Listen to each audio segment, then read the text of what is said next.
In the divine Chiron Empire, there were witches, women who could use strange energy to summon beasts and wreak havoc wherever they went. They called themselves the Witches of Tempe, and they were everything the Empire feared. Amid this, there is a true saint. She does not age and always stays beautiful. People see her as a symbol of hope. The Archbishop of Chiron praises her often, speaking of her eternal grace. She is a sign of their faith in divine power. Looking back, the Archbishop remembers when the saint was first recognized. She became a symbol for all to follow. The Archbishop appreciates Mlatt's efforts against their enemies. He tells Mlatt that people call him the retreat of the most powerful god of Chiron. Then he asks why Mlatt can't stand up to the Witches of Tempe. Mlatt explains that, unlike the enemies who rely on brute strength, the witches use their individual abilities and the terrain to their advantage. They hide all over Tempe, making it hard to find and fight them one by one. The Archbishop then asks Mlatt if he knows about the Great Witch, the leader of the witches. He describes her as someone who can turn a good person into an evil one. Mlatt stays quiet as the Archbishop continues, asking if Mlatt wants to find this witch. He tells Mlatt to look for a witch with red eyes like blood who can disappear by throwing her hair. He warns that her eyes can bewitch people just by looking at them. The Archbishop emphasizes that he doesn't want to lose a loyal servant like Mlatt to a witch. But Mlatt thinks to himself that the Archbishop's words are just nonsense and leaves. Looking back, Mlatt remembers how the Archbishop first praised him. He was called the retreat of the most powerful god of Chiron, a title that filled him with pride.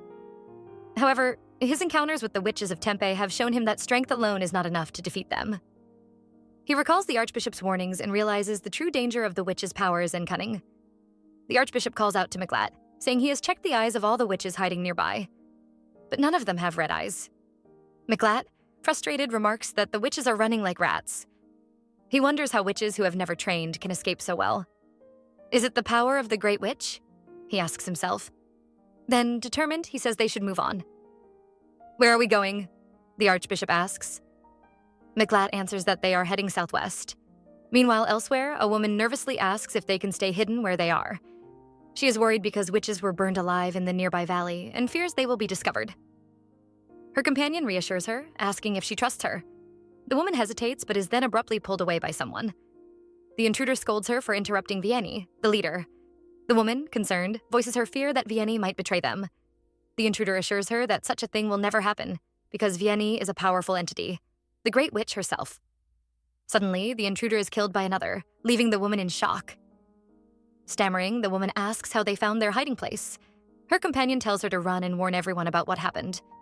As she flees, she can't stop thinking that Vianney might indeed be the Great Witch they fear. Looking back, she remembers the anxiety and danger of their situation. The memory of the witches burned in the valley haunted her, making her doubt their safety. She recalls the sharp rebuke she received for questioning Vianney and the sudden violence that erupted, forcing her to run and spread the warning. She can't shake the question from her mind. Is Vianney truly the Great Witch? Mlatt removes his helmet and instructs his soldiers to check the eyes of the witches and dispose of any whose eyes are not red. One of the soldiers finds a witch with red eyes and pushes her towards Mlatt. He remembers the warnings about looking into the eyes of the Great Witch. Flashback. Mlatt recalls the Archbishop warning him that the Great Witch's red eyes could bewitch anyone who looked into them. The Archbishop's stern face and the weight of responsibility left a lasting impression on Mlatt. In the present, Mlatt faces the witch, careful not to meet her gaze directly. He signals his soldiers to secure the witch, reflecting on the journey that led them here. The Witches of Tempe had been elusive, but now they had found the one they sought. At Rave Citadel, Chiron's frontier fortress near Tempe, Mlatt is torturing the witch, and she screams in agony. He pauses, thinking it's strange that it was so easy to catch the infamous Great Witch. He asks his servant if there's anything special about her. The servant replies that so far, nothing unusual has been found. Mlatt instructs him to pay more attention and not let his guard down. Then he inquires about the big temple. The servant informs him that the agent will bring the Great Witch to the capital at dawn. Mlatt dismisses the servant, but then he recalls the day he saw the Great Witch. In a flashback, he remembers finding the Great Witch hidden in her place. She laughed while watching her place burn. It was a chilling sight. The witch had said she had something to say, but Mlatt couldn't figure out her intentions. In the present, Mlatt is still puzzled by her behavior and words. The encounter left a lasting impression on him, and he remains cautious, knowing that the Great Witch might still have some tricks up her sleeve. The memory of her laughter and the burning place lingers in his mind, fueling his determination to uncover her true intentions. Early one morning, someone shouts for Mlatt, waking him abruptly. He asks what's happening. The servant, flustered, suggests he go outside and check it out. Stepping outside, Mlatt notices a commotion. A man, holding a paper, catches his eye. The man approaches with a confident demeanor, indicating there's no need to worry as he shows the license issued by the judge. Mlatt, still confused, asks about the situation. The man introduces himself as Pepandot, the investigator, and hands Mlatt a paper detailing the witch's transfer and execution. A dog barks as the witch is brought out. Mlatt sees someone attempting to remove her eye patch and demands to know who dared to do it. The servant apologizes, explaining Dr. Pepin's interest in her red eyes. Murmurs ripple through the crowd as people recognize the witch and comment on her appearance. In a flashback, Mlatt recalls the first time he saw the Great Witch. He had found her hidden away, laughing as her place burned. Her chilling demeanor and cryptic words had left him puzzled and wary. In the present, Mlatt watches the scene unfold with a mix of caution and curiosity. Suddenly, the witch cuts the chain and runs off. The servant yells to catch her, but Mlatt, ready to draw his sword, hesitates when the man stops him. The man tells Mlatt not to harm the witch, saying she will help them eliminate the other witches. The witch declares she'll aid in killing the witches. Mlatt hesitates, questioning her trustworthiness. Amidst the confusion, someone interrupts, mentioning Gawan Garden, a place near the witch's territory. Mlatt asks how long it takes to reach there, and a female servant answers. It's about a day. Mlatt orders to send someone for verification and postpones the parade, instructing to imprison the witch and halt the transfer until confirmation. The man questions Mlatt's decisions, while the witch gazes at him for one final moment. They debate whether to believe the witch's words, cautioning that she might only be trying to save herself. The man supports the idea, mentioning the priest's endorsement of her knowledge. Others worry about the consequences of sparing her life, despite the lady servant siding with the witch. Mlatt asks for evidence and throws something on the table, questioning if it's the witch they're discussing. They discuss a prophecy that states it will take 3 years to defeat all the witches, emphasizing the longer the war continues, the more damage it will cause to their troops and continents. Mlatt insists that if the priest can come up with a brilliant plan to shorten the war, he'll reconsider his stance on sparing the witch. He turns to his team and questions their thoughts on the matter, proposing that those who oppose his decision should be prepared to fight directly on the battlefield. The priest seeks clarification on the witch's fate, emphasizing that they shouldn't let her live indefinitely. Summoning the expert, Mlatt assigns him the task of conveying their decision to the priests. The expert acknowledges the importance of proving the witch's worth within 6 months to justify any delay. Mlatt agrees, stressing the urgency of achieving convincing results in that time frame. Later, Mlatt personally takes charge of the witch's custody. When the guards inquire about her destination, he insists on accompanying her himself, determined to ensure her secure confinement. Mlatt questions the witch's motives, asking if she deliberately disclosed only half the locations in Stein or if she acted impulsively. He suspects she might be aiding the other witches. She defends herself, saying she wouldn't have revealed anything if that were the case. Mlatt instructs her to take 5 steps. As she complies, he approaches and removes her blindfold, revealing her face. She wonders how long it will take for him to eliminate the rest of the witches, considering he already destroyed much of Tamfeg in just 6 months. Remembering the next location, Bienni, she confirms her name when he asks. Reflecting back, she recalls how the witches cried out her name when she revealed their hiding spot 6 months ago, although he didn't pay much attention to her then. She's curious why he suddenly wants to know her name now. She dismisses the importance of revealing her name to him. When he presses further, asking about the next location, she confirms it's the Gildara Valley, noting their hideout near a cliff. She explains that if the witches have been hiding in Stein, they're likely to head that way. Reflecting on the events of the past 6 months since the betrayal by the Great Wizard, she muses about the cunning nature of wizards who worship demons. She ponders whether their tactics might change this time around. He challenges the value of her insights, questioning whether her recent revelations have been as ineffective as those in Stein. She vehemently denies it, asserting that the location is undoubtedly crucial. As she begins to elaborate, she nearly loses her balance, caught off guard. He questions her certainty, asking if she found another way to communicate with her allies while in prison. He wonders aloud if the witches can survive as long as their leader remains alive. She replies that if he follows her advice, they can destroy the witch's core, and while he might eventually defeat her with his powers, she's not ready to die just yet. He assures her that her wish to survive will be granted. He orders the guards to take her back to her room instead of the prison. Confused and pleading, she asks where they're taking her. They escort her to the room as instructed. Waiting there is the expert, who removes his mask, revealing himself as the Great Wizard. She recognizes him with surprise, puzzles over the presence of this person and his peculiar reaction to her. The expert reminds her that he's been overseeing her treatments for the past half year, implying that their relationship should now grow closer. She reflects on how he's managed to keep her out of prison under the guise of medical care, which contrasts with her previous confinement. He elaborates that the Mandarin informed him about her injured legs and insisted that treatment should take precedence. She silently mulls over his words, trying to make sense of the situation and wondering what his true intentions might be. She walks over to him and notices a bathtub, which surprises her. He explains that due to the severity of her injuries, especially with festering wounds and blood that obscure the healing process, she needs to take a bath for proper treatment. Reluctantly, she gets into the bathtub. He reassures her, saying he's always careful with her treatments and asks her to endure the pain as part of the healing process. To prevent any interference from the Great Wizard's magic, he mentions that prison guards are rotated regularly. He questions if it's her fault they couldn't capture her sooner, pressing on her wound, causing her to scream out in pain. He stares directly into her eyes, questioning if she uses them to manipulate him. She recalls Mlatt's words, wondering if her current situation is punishment for not providing accurate information. She silently debates with herself, seeking clarity on whether there could be another reason for her circumstances. She considers the possibility that they want to eliminate her because she's no longer useful. Fear and determination grip her as she strategizes her escape plan. Suddenly, Mlatt barges into the room, catching everyone off guard. He swiftly orders the specialist to leave, asserting his authority over the situation. Mlatt insists that he will personally oversee the wizard's treatments from now on, ensuring everything is done under his watchful eye. The specialist, bewildered by Mlatt's sudden intervention, tries to understand the reasoning behind it, but Mlatt's resolve is unwavering. As the specialist reluctantly exits, Mlatt's presence lingers heavily in the room. She reflects on the chaotic turn of events and berates herself for not anticipating this outcome sooner. Her mind races with thoughts of escape, regretting her earlier haste and lack of foresight. She resolves to be more cautious and calculated in her next moves, knowing that her survival depends on it. He questions her, asking if she used her power to manipulate the doctor. Surprised by the accusation, she denies it vehemently, insisting there's no hint of power in her eyes. He presses on, asking if the doctor attacked her for no reason. Uncertain, she suggests it might be because of her perceived vulnerability as a woman. He persists, questioning if she didn't use her eyes to influence the doctor. She realizes he doesn't grasp her explanations.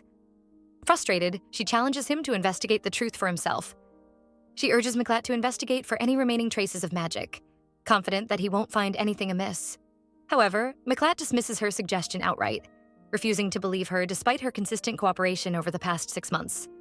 This disbelief frustrates her deeply, as she worries that Mlatt's growing suspicions could lead him to distrust her entirely, perhaps even subjecting her to a harsh trial by fire to test her loyalty. She boldly challenges Mlatt, asking if he ever felt swayed by her gaze during their interactions.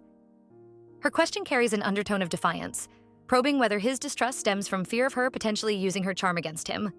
Mlatt responds with backhanded admiration for her physical appearance, but asserts that Pepin's attack on her was deliberate, despite knowing she was under his protection. This assertion leaves her perplexed and defensive.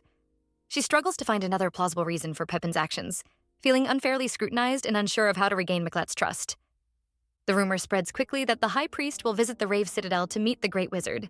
They prepare her by bathing and treating her wounds to ensure she's in top condition. The controversial policies of Pepin seem more believable by the day. He commands her to stand straight, noting the significance of the cuffs she wears. He wonders silently if they would cause pain to someone with evil magic. He questions if she is the only witch with red eyes, and she confirms. When asked for proof, she admits she can't provide any unless he's truly the Great Wizard. She asserts her identity as the Great Wizard without her powers, which he finds hard to believe. She questions if the inspection is over, meeting his gaze. She defends herself, stating she's been in prison for the past 6 months and could have manipulated Pepin if she had such abilities. She denies having that kind of power. His reaction is swift as he grabs her, demanding an explanation for something he's noticed. He presses her on the scars and bites that mar her body, questioning why they haven't healed despite her purported powers as a great witch. Referencing notes he discovered in the mountains, he brings up the disturbing claim that witches sacrifice women each season. He demands clarity, wondering aloud if these sacrifices are linked to mastering beasts or if there's another explanation for the old wounds she bears. She vehemently denies the sacrificial claims, asserting they are mere fabrications. She acknowledges the dangers of Tempe Mountain, where she encountered and escaped from terrifying beasts, explaining how she survived those encounters. Their conversation delves deeper into the implications of her scars and the accusations against witches. He scrutinizes her responses, searching for inconsistencies or truths that might reveal more about her past and her current predicament. She, in turn, defends herself with explanations that underscore her survival skills and refute the allegations against her kind. He considers conducting an experiment to test her ability to control beasts, convinced that they wouldn't attack her. He notices her striking red lips and eyes, finding them unsettling. Calling for a guard, Mlatt asks for water to wash his hands. Suddenly, a minister inquisitor enters the room and questions why the witch is being kept so close. Mlatt is taken aback by the unexpected interruption, wondering about the sudden scrutiny. The inquisitor argues that keeping such a dangerous creature nearby is irresponsible and insists she should be placed in a secure prison or cell immediately. Mlatt silences him and orders him to leave, focusing on getting the water he requested. The inquisitor persists, claiming the full extent of the Great Witch's powers isn't understood yet. He urges Mlatt to hand over the responsibility before it's too late, revealing that the high priest wants to meet her and advising against cursing her. Mlatt acknowledges the complexity of the situation, but remains unsure about how the president will react to these developments. "We Christians serve God and have the power to remove evil," insists the inquisitor confidently, mentioning methods like boiling water and iron chairs for purification. Mlatt interrupts, emphasizing that only those chosen and sanctified by God can perform true purification. He advises the pastor to pray as usual, suggesting that with enough fervor, God may grant holy power. The inquisitor dismisses Mlatt's words, asserting his own beliefs. Suddenly, the bowl of water he's holding spills, dousing Vianney, who promptly faints.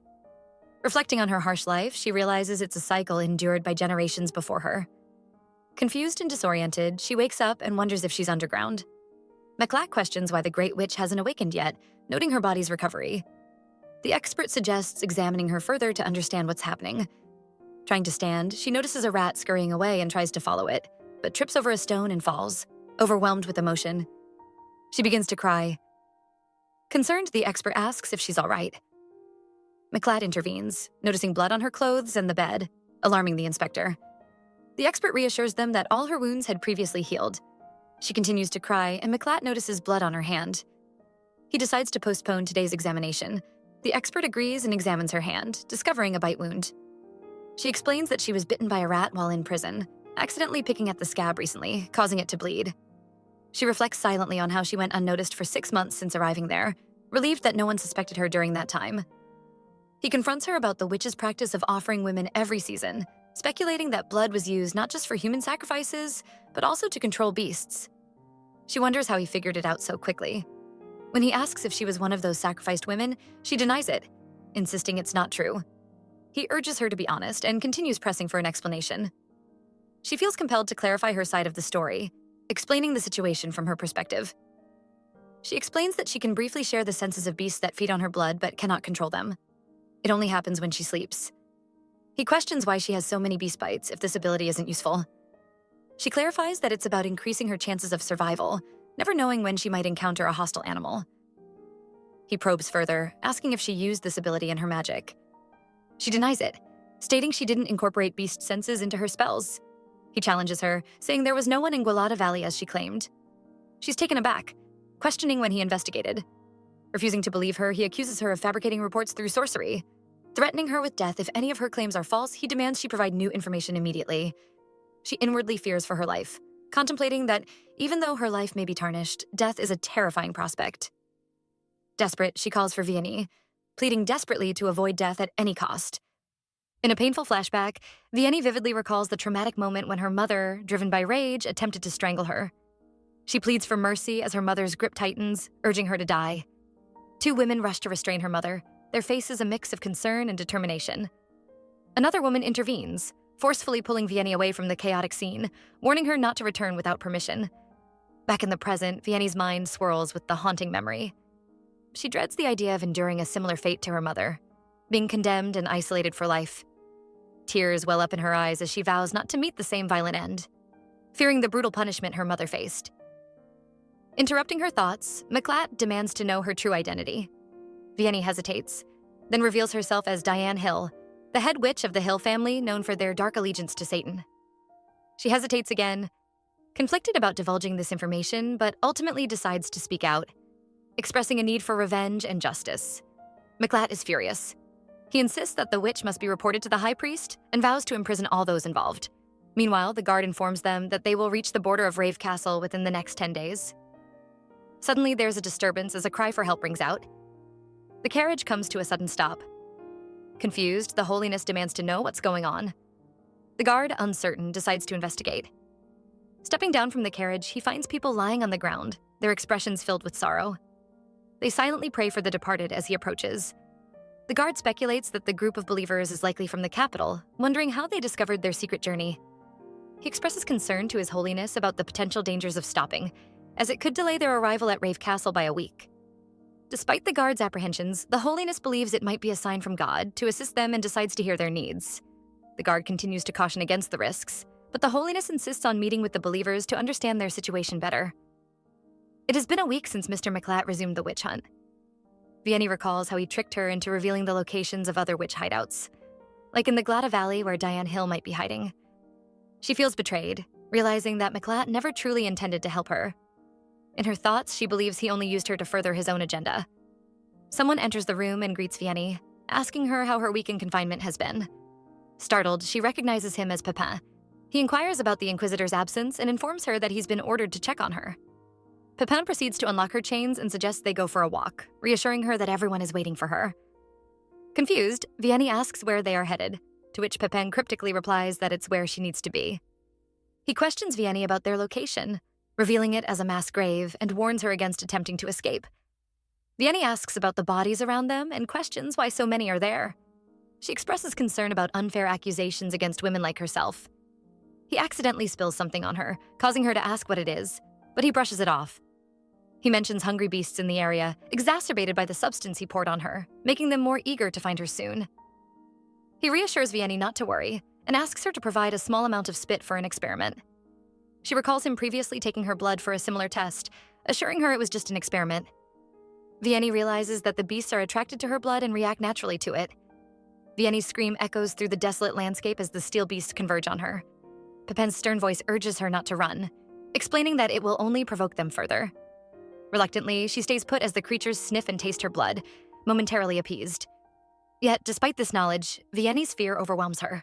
Confusion grips her mind as she instinctively flees, hoping to evade the menacing beasts now driven by a primal hunger. She runs desperately, fearing the tragic fate she believes awaits her. Thoughts race through her mind. Could Mlatt have orchestrated this?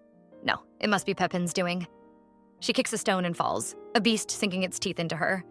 Is this how my life will end, devoured by beasts? Then, through blurred vision, she spots Mlatt on a horse. Pepin questions his presence, expecting him days later. Mlatt counters, questioning why Pepin has defied his orders to keep Vianney away. Confusion hangs heavy as Mlatt demands answers. Pepin, holding the permit, insists he was following explicit orders from His Holiness to assess Vianney's powers early. Vianney feels uncertain about Mlatt's involvement, wondering if he was truly unaware. Mlatt reacts swiftly, tearing up the permit in frustration, accusing Pepin of sacrilege for conducting such tests without his knowledge. Pepin defends himself, arguing that he was merely fulfilling his duty as instructed.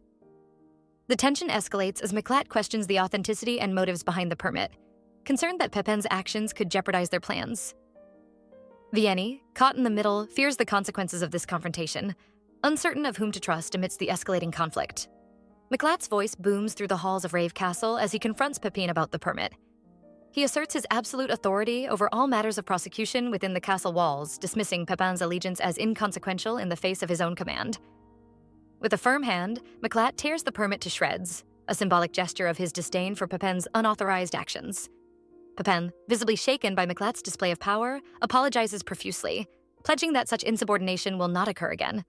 Mlatt, though he relents for the moment, makes it clear that this is the last warning. Turning to Vianney, who had fallen during the commotion, Mlatt questions her delay in getting up. Vianney, flustered and nervous under Mlatt's intense gaze, quickly apologizes and agrees to follow him back to the castle. As they walk, the guard accompanying them urges them to pick up the pace. He directs them forcefully, pushing Vianney into a corner before abruptly leaving. Alone and bewildered, Vianney removes her blindfold, her mind racing with questions about her current location and what awaits her next. He questions her audacity, wondering if she's either bold or just completely oblivious.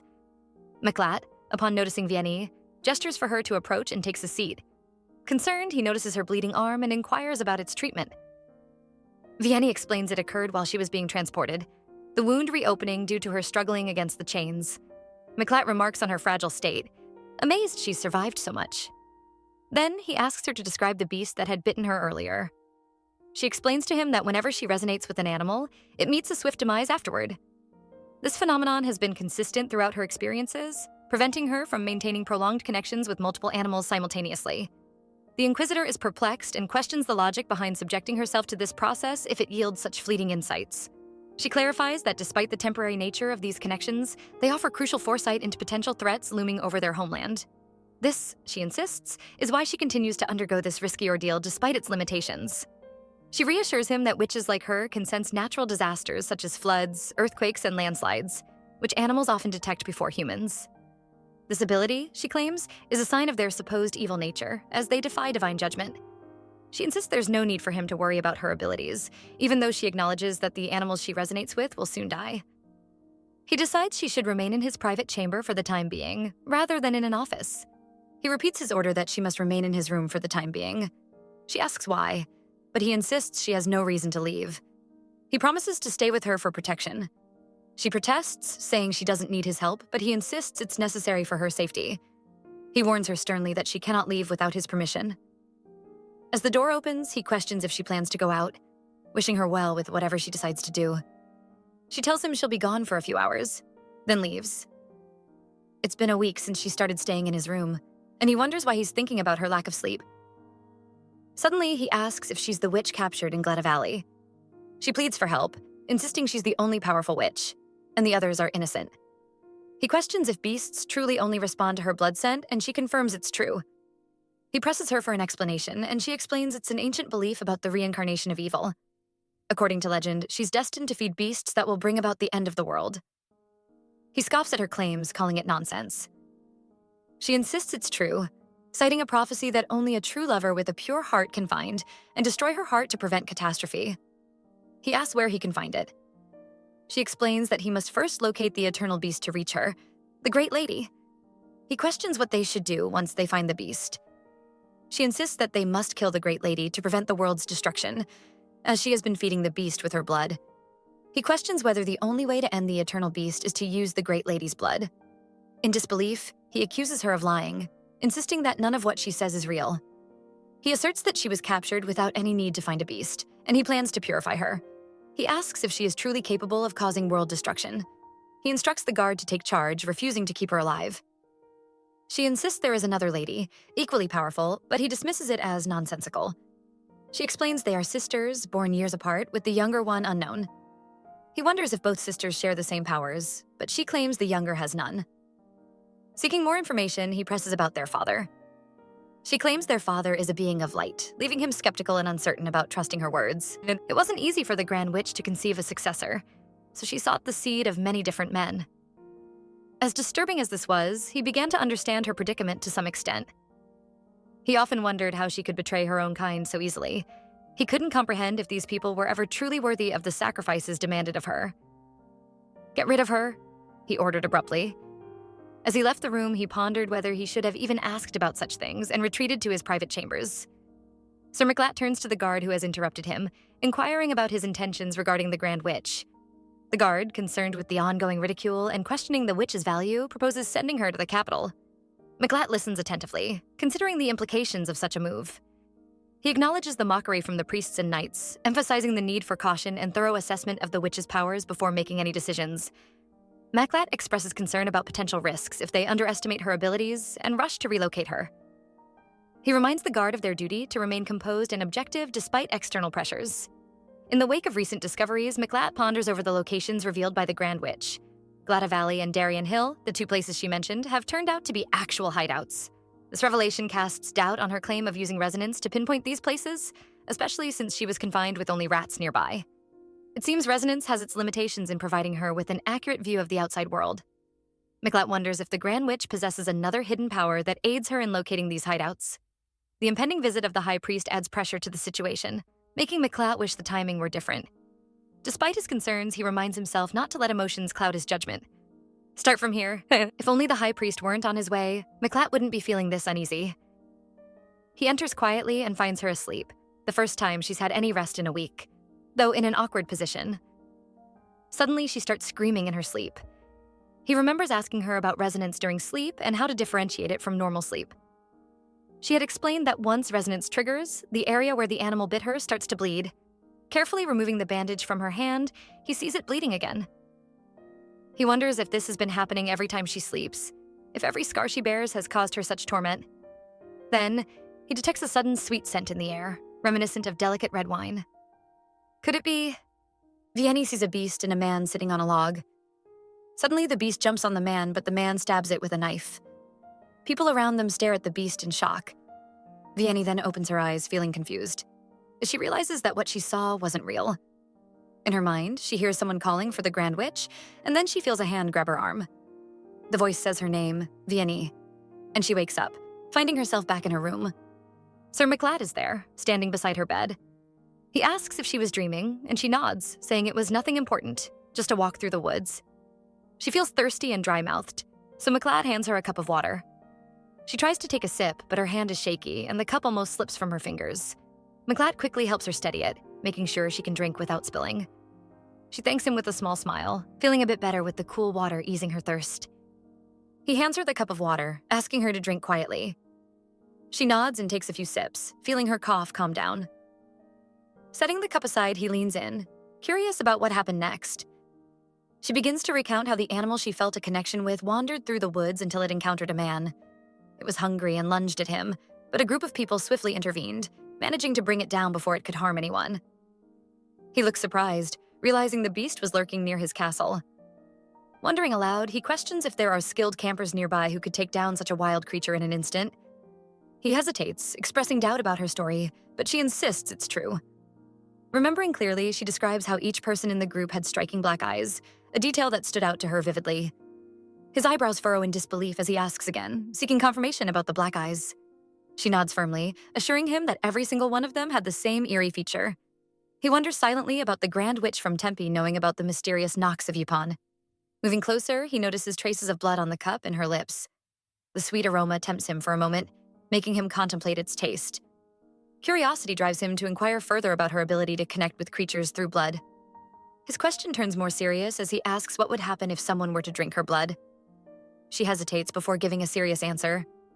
Anyone who drinks her blood would transform into a demon, losing their sanity in the process. He absorbs her words, grappling with the implications of her revelation. The gravity of her warning sinks in as he considers the potential consequences of such a transformation. He states firmly that a witch's blood is dangerous to ordinary people and grabs his sword before calling for Pepin and leaving the room. She wonders aloud if he'll send her back to her room now that he's seen her use resonance as he wanted. He reassures her that he won't, now that he understands she's like a walking poison. In her thoughts, she acknowledges that he shouldn't keep his distance from her either. She remembers her handcuffs and asks about them. He waves off her concern, explaining they're a reward for her obedience so far.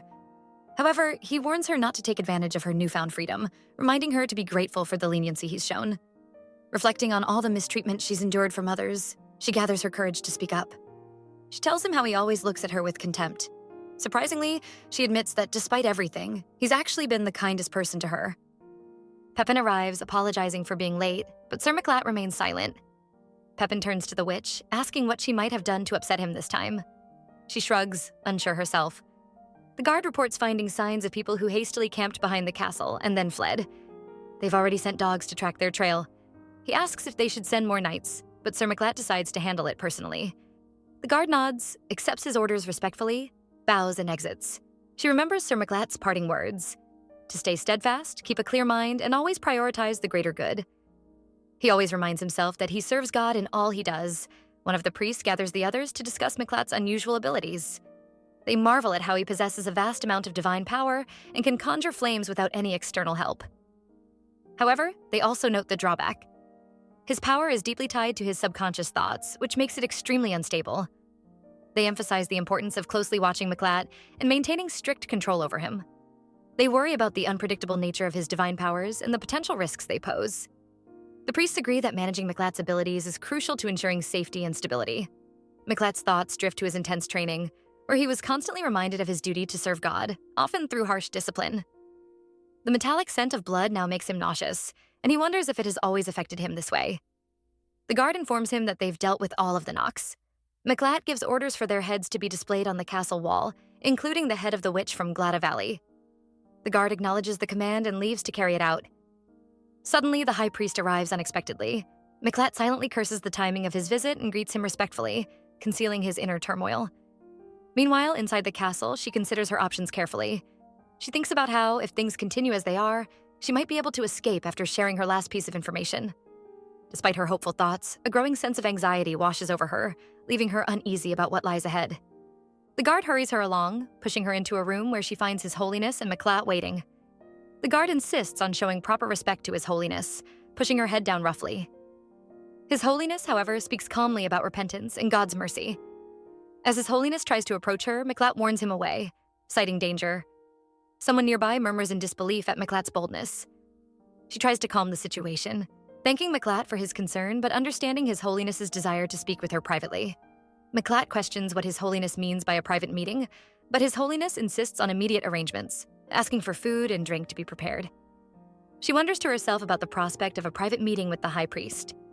Mlatt requests to join them, but His Holiness dismisses him curtly, declaring they should leave. They depart, leaving her pondering what lies ahead in this unexpected private audience with the High Priest. She coughs during lunch, feeling uneasy in His Holiness's presence. He offers her wine, insisting she drinks it all. She mentions feeling dizzy, but he dismisses it, claiming alcohol will calm her nerves.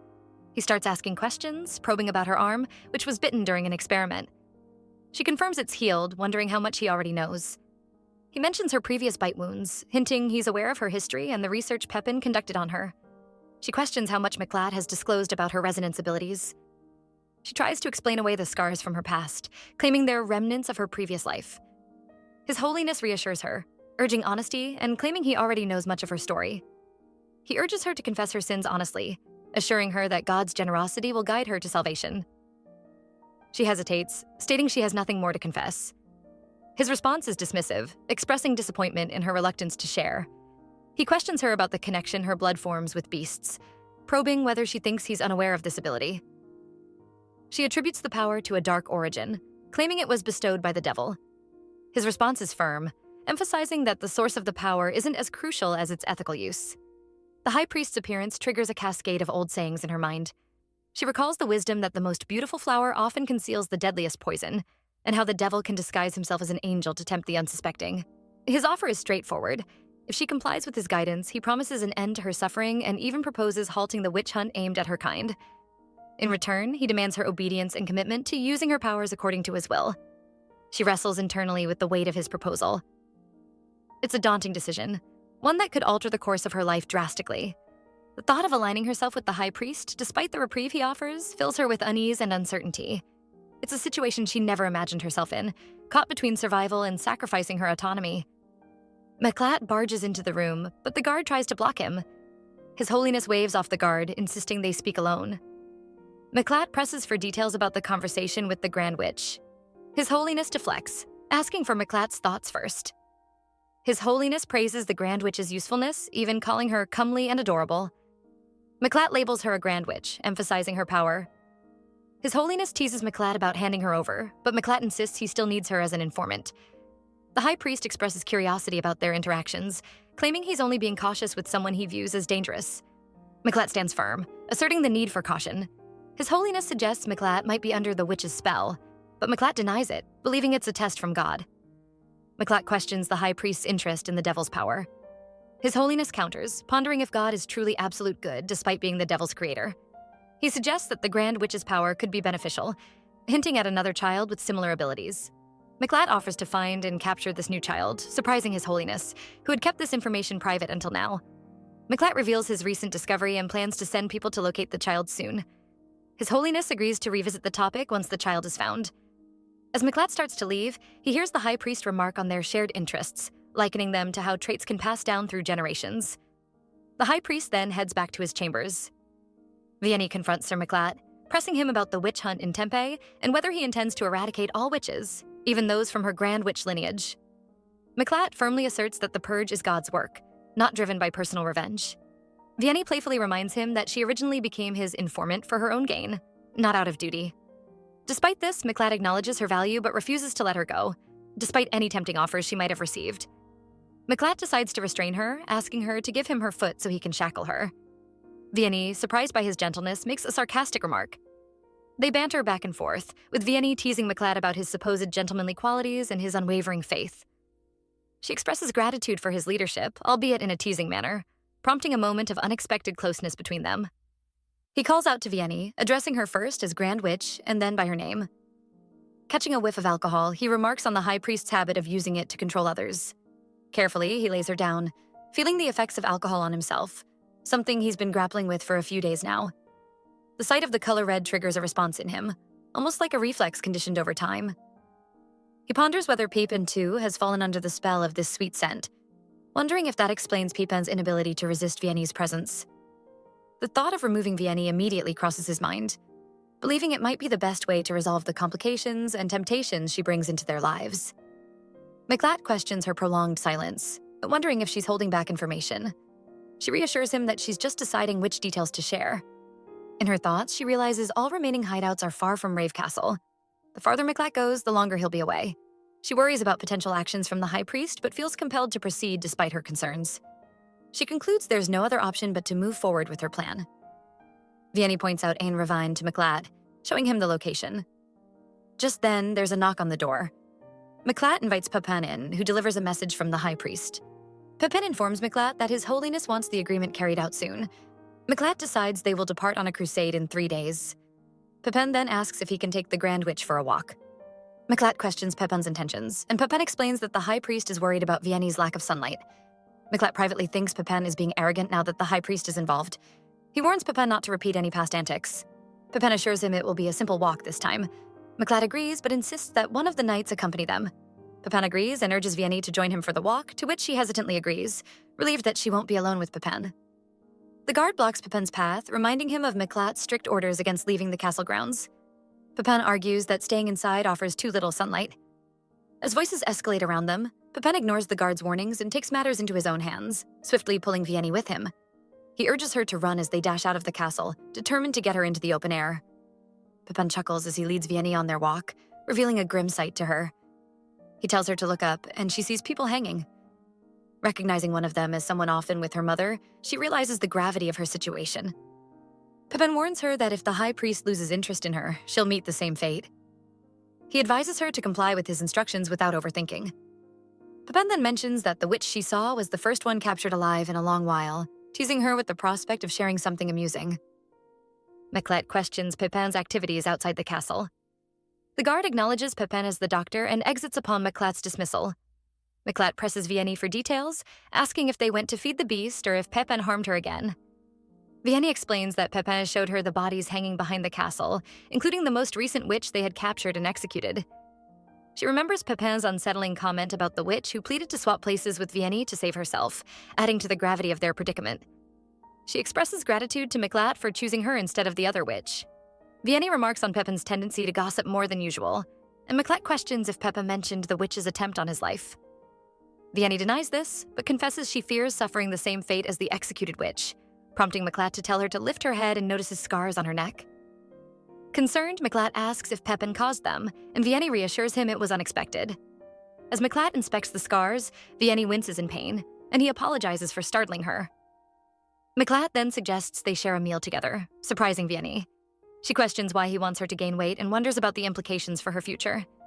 3 days later, Mlatt wakes Vianney and pulls her out of her room. She wonders if he plans to lock her up in the dungeon again.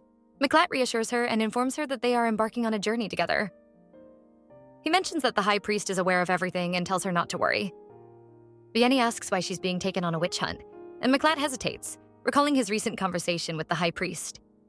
In his memory, the High Priest questions Mlatt's intentions, and Mlatt explains he's fulfilling a mission assigned by the High Priest. The High Priest remarks that Vianney has accepted God's trial. Mlatt insists he brought Vianney along because he needed her. Nothing more. She complains of feeling dizzy and memories of her home. Vianney fled her mind. The repetition of her name haunts her, so she covers her ears. The guard announces they will stay here for the night, and she reluctantly comes downstairs. Her subconscious blames her for their predicament, and she acknowledges her reluctance to join them. The sounds of suffering in the land weigh heavily on her, filling her ears with deafening cries. Mlatt calls out to her, addressing her as the Grand Witch. Vianney finds it odd that the map shows them heading towards Takey Plain, not just Ain Ravine as she had mentioned. Mlatt accuses her of using dark magic to gather information, asking if she can use that power to locate a specific person. Vianney denies using such magic, explaining she only provided the locations she already knew about. Mlatt reveals that Ain Ravine became a witch's den recently, surprising Vianney with how much he knows. She wonders how long Kerrison had been relying on information beyond hers. She sat there, stunned by the revelation. The words echoed in her mind, chilling her to the core. The idea that her existence had marked the end of her mother's life haunted her deeply. She remembered her mother's warning, spoken with resigned acceptance, that the cycle of Grand Witches would continue endlessly. The weight of her destiny pressed heavily upon her, a burden she had never chosen but was forced to bear nonetheless. She couldn't shake the thought from her mind. She had to eliminate the new Grand Witch to ensure her efforts weren't wasted. His question pierced through her determination, making her doubt herself momentarily. He reminded her of her own fervent plea to eradicate every last descendant of the Grand Witch's bloodline. In that moment, clarity emerged from the tangled web of her thoughts. She couldn't escape the feeling of betrayal towards her own people and herself. She had handed them over to the man known for incinerating devil worshippers in an instant. The blue flame of Chiron, the servant of God tasked with purging evil. Despite her doubts, she clung to a desperate hope that he would bring an end to everything, saving her from a terrible fate. His face betrayed conflicting emotions, seeing her give up, yet holding on to a strong desire that he could fulfill for her. She learned recently that her mother had given birth to another Grand Witch. Time was running short. If what Mlatt had told her was true, she needed to find her mother and the new child quickly and eliminate them before her power faded. Her mother's words echoed in her mind, how having more Grand Witches meant greater power. But her mother also blamed her for losing her own power and wished for her death. Even if the new child survived, she feared they would suffer the same fate as Grand Witches. Deep down, she believed it was better to end their lives to spare them from such misery. She feels the carriage lurch as it moves forward, jostling her uncomfortably against the hard wooden seat. The guard's voice breaks through the rhythmic clatter of wheels against the road, announcing her presence to Mlatt. He acknowledges her with a curt nod, his expression unreadable as they continue their journey towards Ain Ravine. Inwardly, she braces herself for what lies ahead. The mention of her mother brings a pang of anxiety. Could she really find her in time?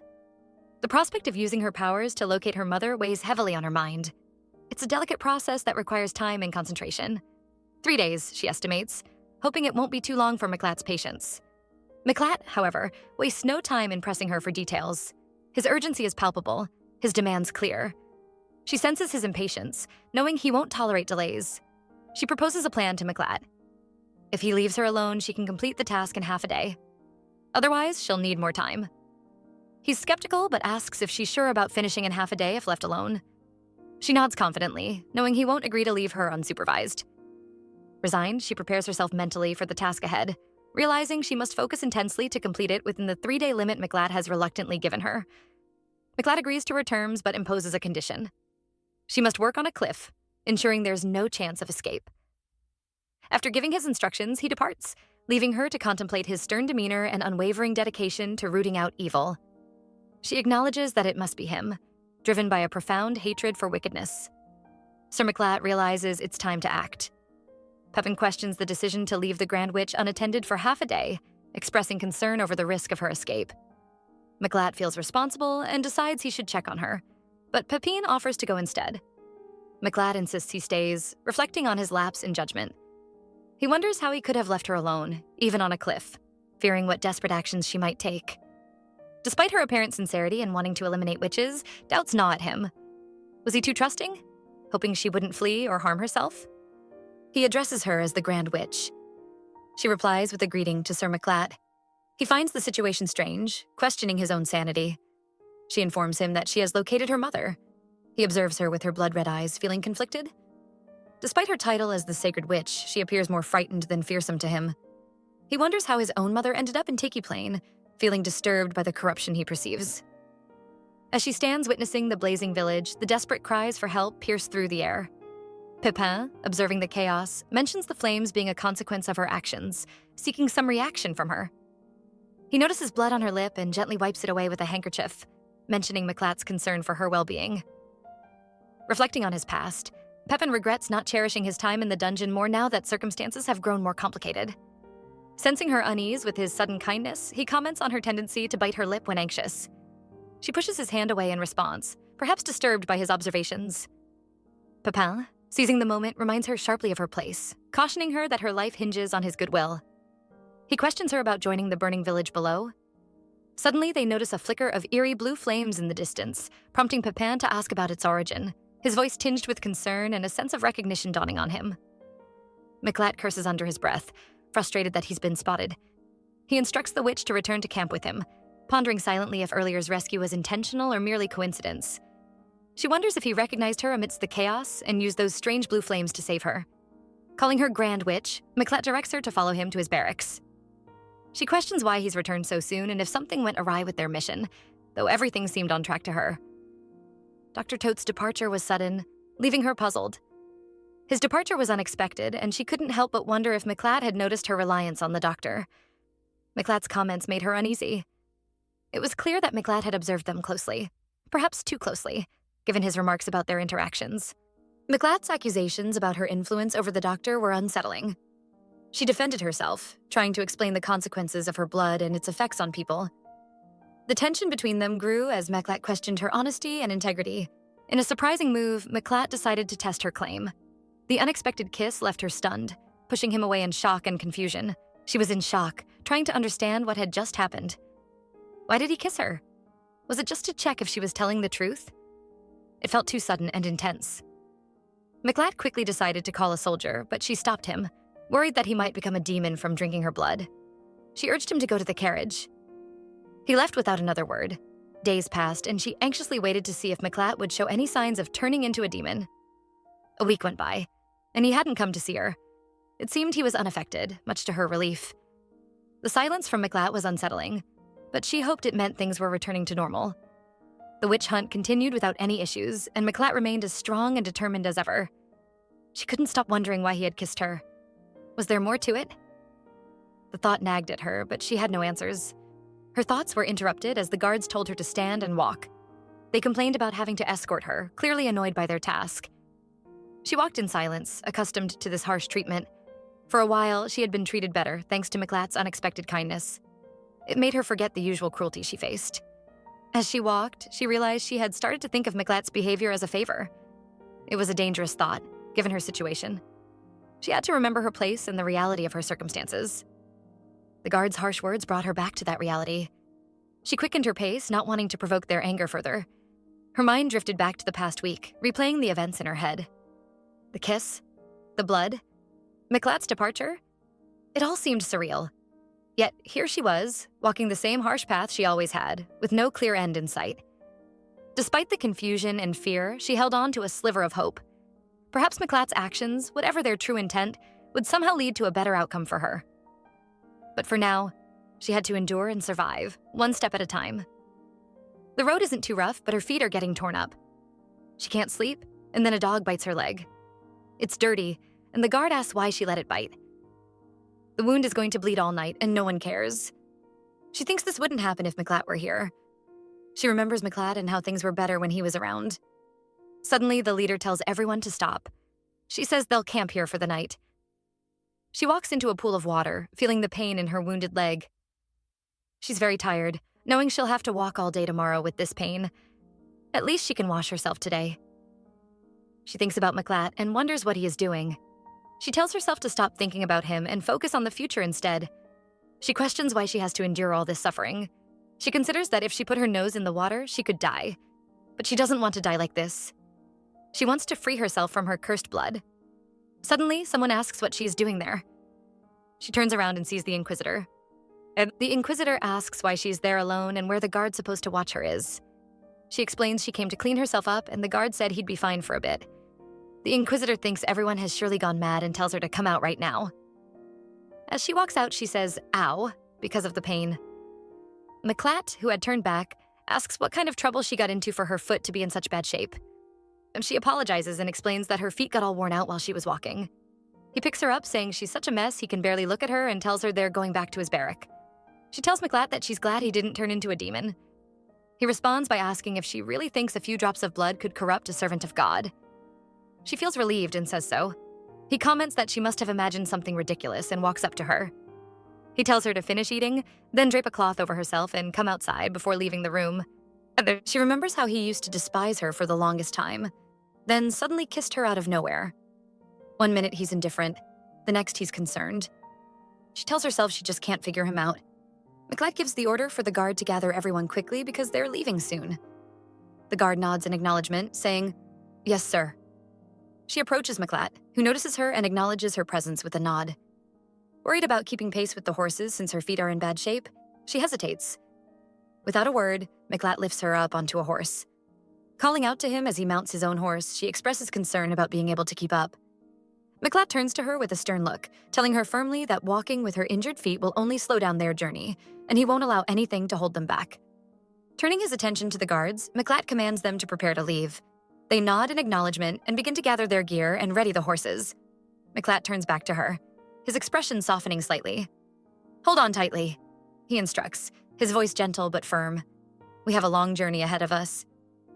As they mount their horses and start off, Mlatt announces their destination, emphasizing the need for a steady pace. One of the guards, his face etched with concern, questions the safety of traveling through the plains, worried about potential traps set by the witches.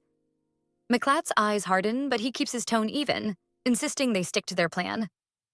The guard, though still wary, nods and falls back in line. After dismissing the guard, she bravely walks alongside them all day despite her injured ankle, her determination evident in each step.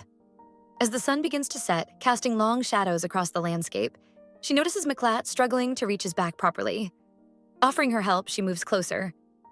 Mlatt, surprised by her gesture, pauses for a moment before gratefully accepting her assistance. She apologizes, saying she didn't mean to offend him. Mlatt silently criticizes the Grand Witch for her apparent carelessness and lack of duty. He then asks her to wash his back, reminding her of her offer to help. She reassures him she'll do it and steps closer with the towel in hand, gently washing his back. When she tries to remove a leaf, he startles and accidentally smacks her. She quickly apologizes, explaining she was only trying to help. However, Mlatt throws her to the floor, demanding to know if she's scheming something or trying to replace Papian. Defending herself, she insists she never intended to use him or Dr. Tote, but she does have a question about why he shows her kindness. She wonders if their goals align with those of the High Priest. He questions whether she thinks his kindness was just a ploy to win her over, dismissing the idea as ridiculous. Then he implies maybe he only wanted her around to keep his bed warm. She's taken aback and denies his suggestion, pointing out that he hasn't even turned into a demon like he feared. It dawns on her that he meant becoming obsessed with the Grand Witch when he mentioned turning into a demon. She realizes he believes his irrational impulses stem from consuming the Grand Witch's blood, a few drops of which he thinks have such devilish power over him. He resolves inwardly to rid the world of all devil worshippers who dare to defy God's will, feeling driven by a sense of duty to purge them all. She reassures Mlatt that he hasn't become a demon or lost his sanity, explaining that those affected by the Grand Witch's blood completely lose their rationality. Mlatt regrets ever drinking her blood, realizing now the consequences of his actions. He vividly recalls the moment he first tasted it and how it ignited a craving within him. He remembers His Holiness warning him about being bewitched. Despite his inner turmoil, he kisses her again, surprising her. She questions his actions, and he admits he feels bewitched by her, attributing his strong impulses to her blood. He expresses that if this is a test from God, he's willing to fail it forever, consumed by his conflicted feelings and the power of her influence. She recalls witnessing demons who had attacked her mother. After consuming all her blood, they lost their sense of self and only craved the Grand Witch's body. She expresses her fear, but suddenly a man approaches her, repeatedly uttering "Grand Witch," and tries to grab her. Another woman intervenes, explaining that she can't reproduce yet, so there's no point in bothering her. The second woman adds that the man doesn't have the capacity to understand that distinction anymore.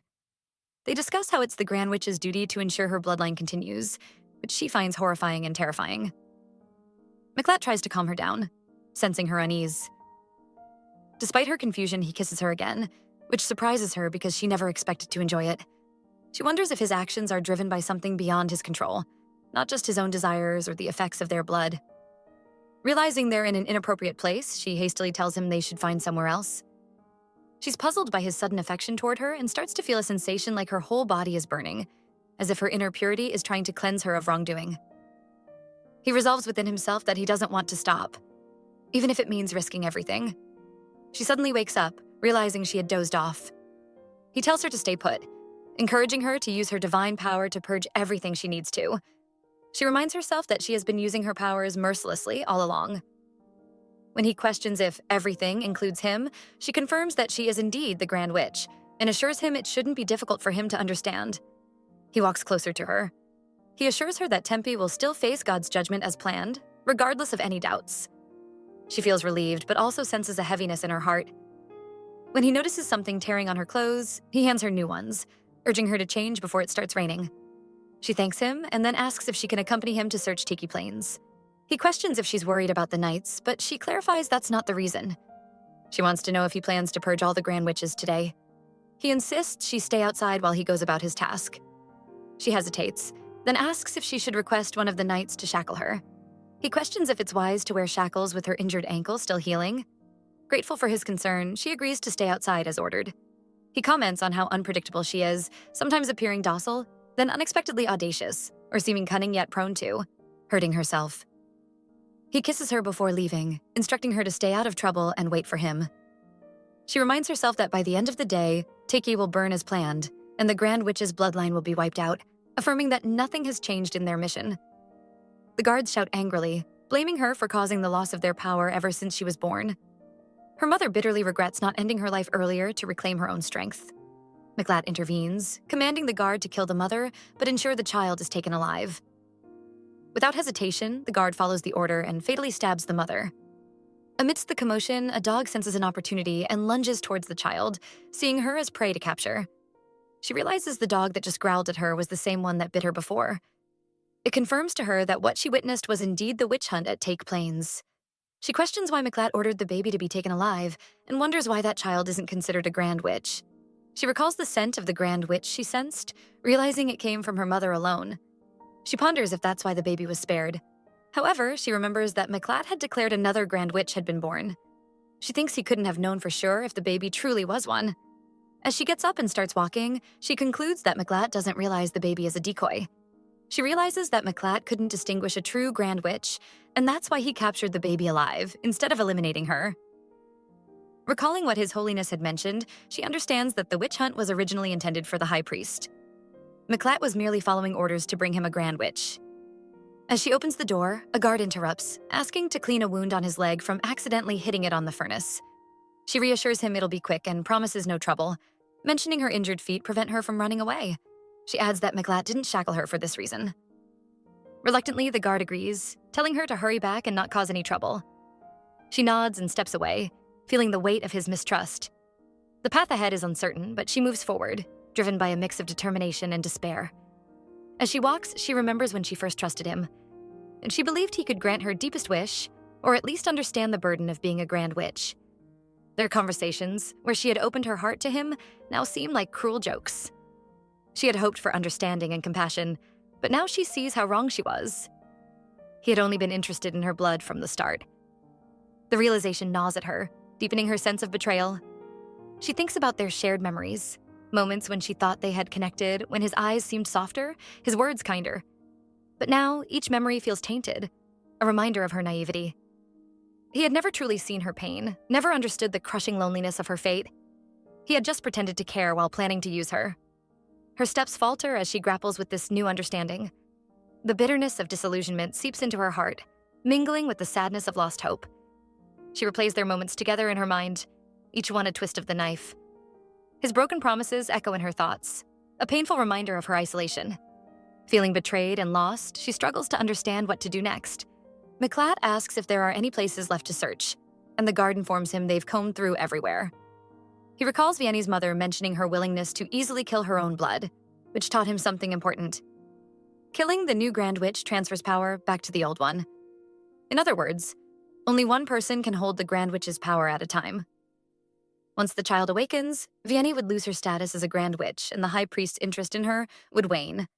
Interrupting his thoughts, the guard informs Mlatt that a few witches might still be hiding nearby. He considers using dogs to track them down, noticing their distinctive red eyes, which he recognizes as belonging to the Grand Witch.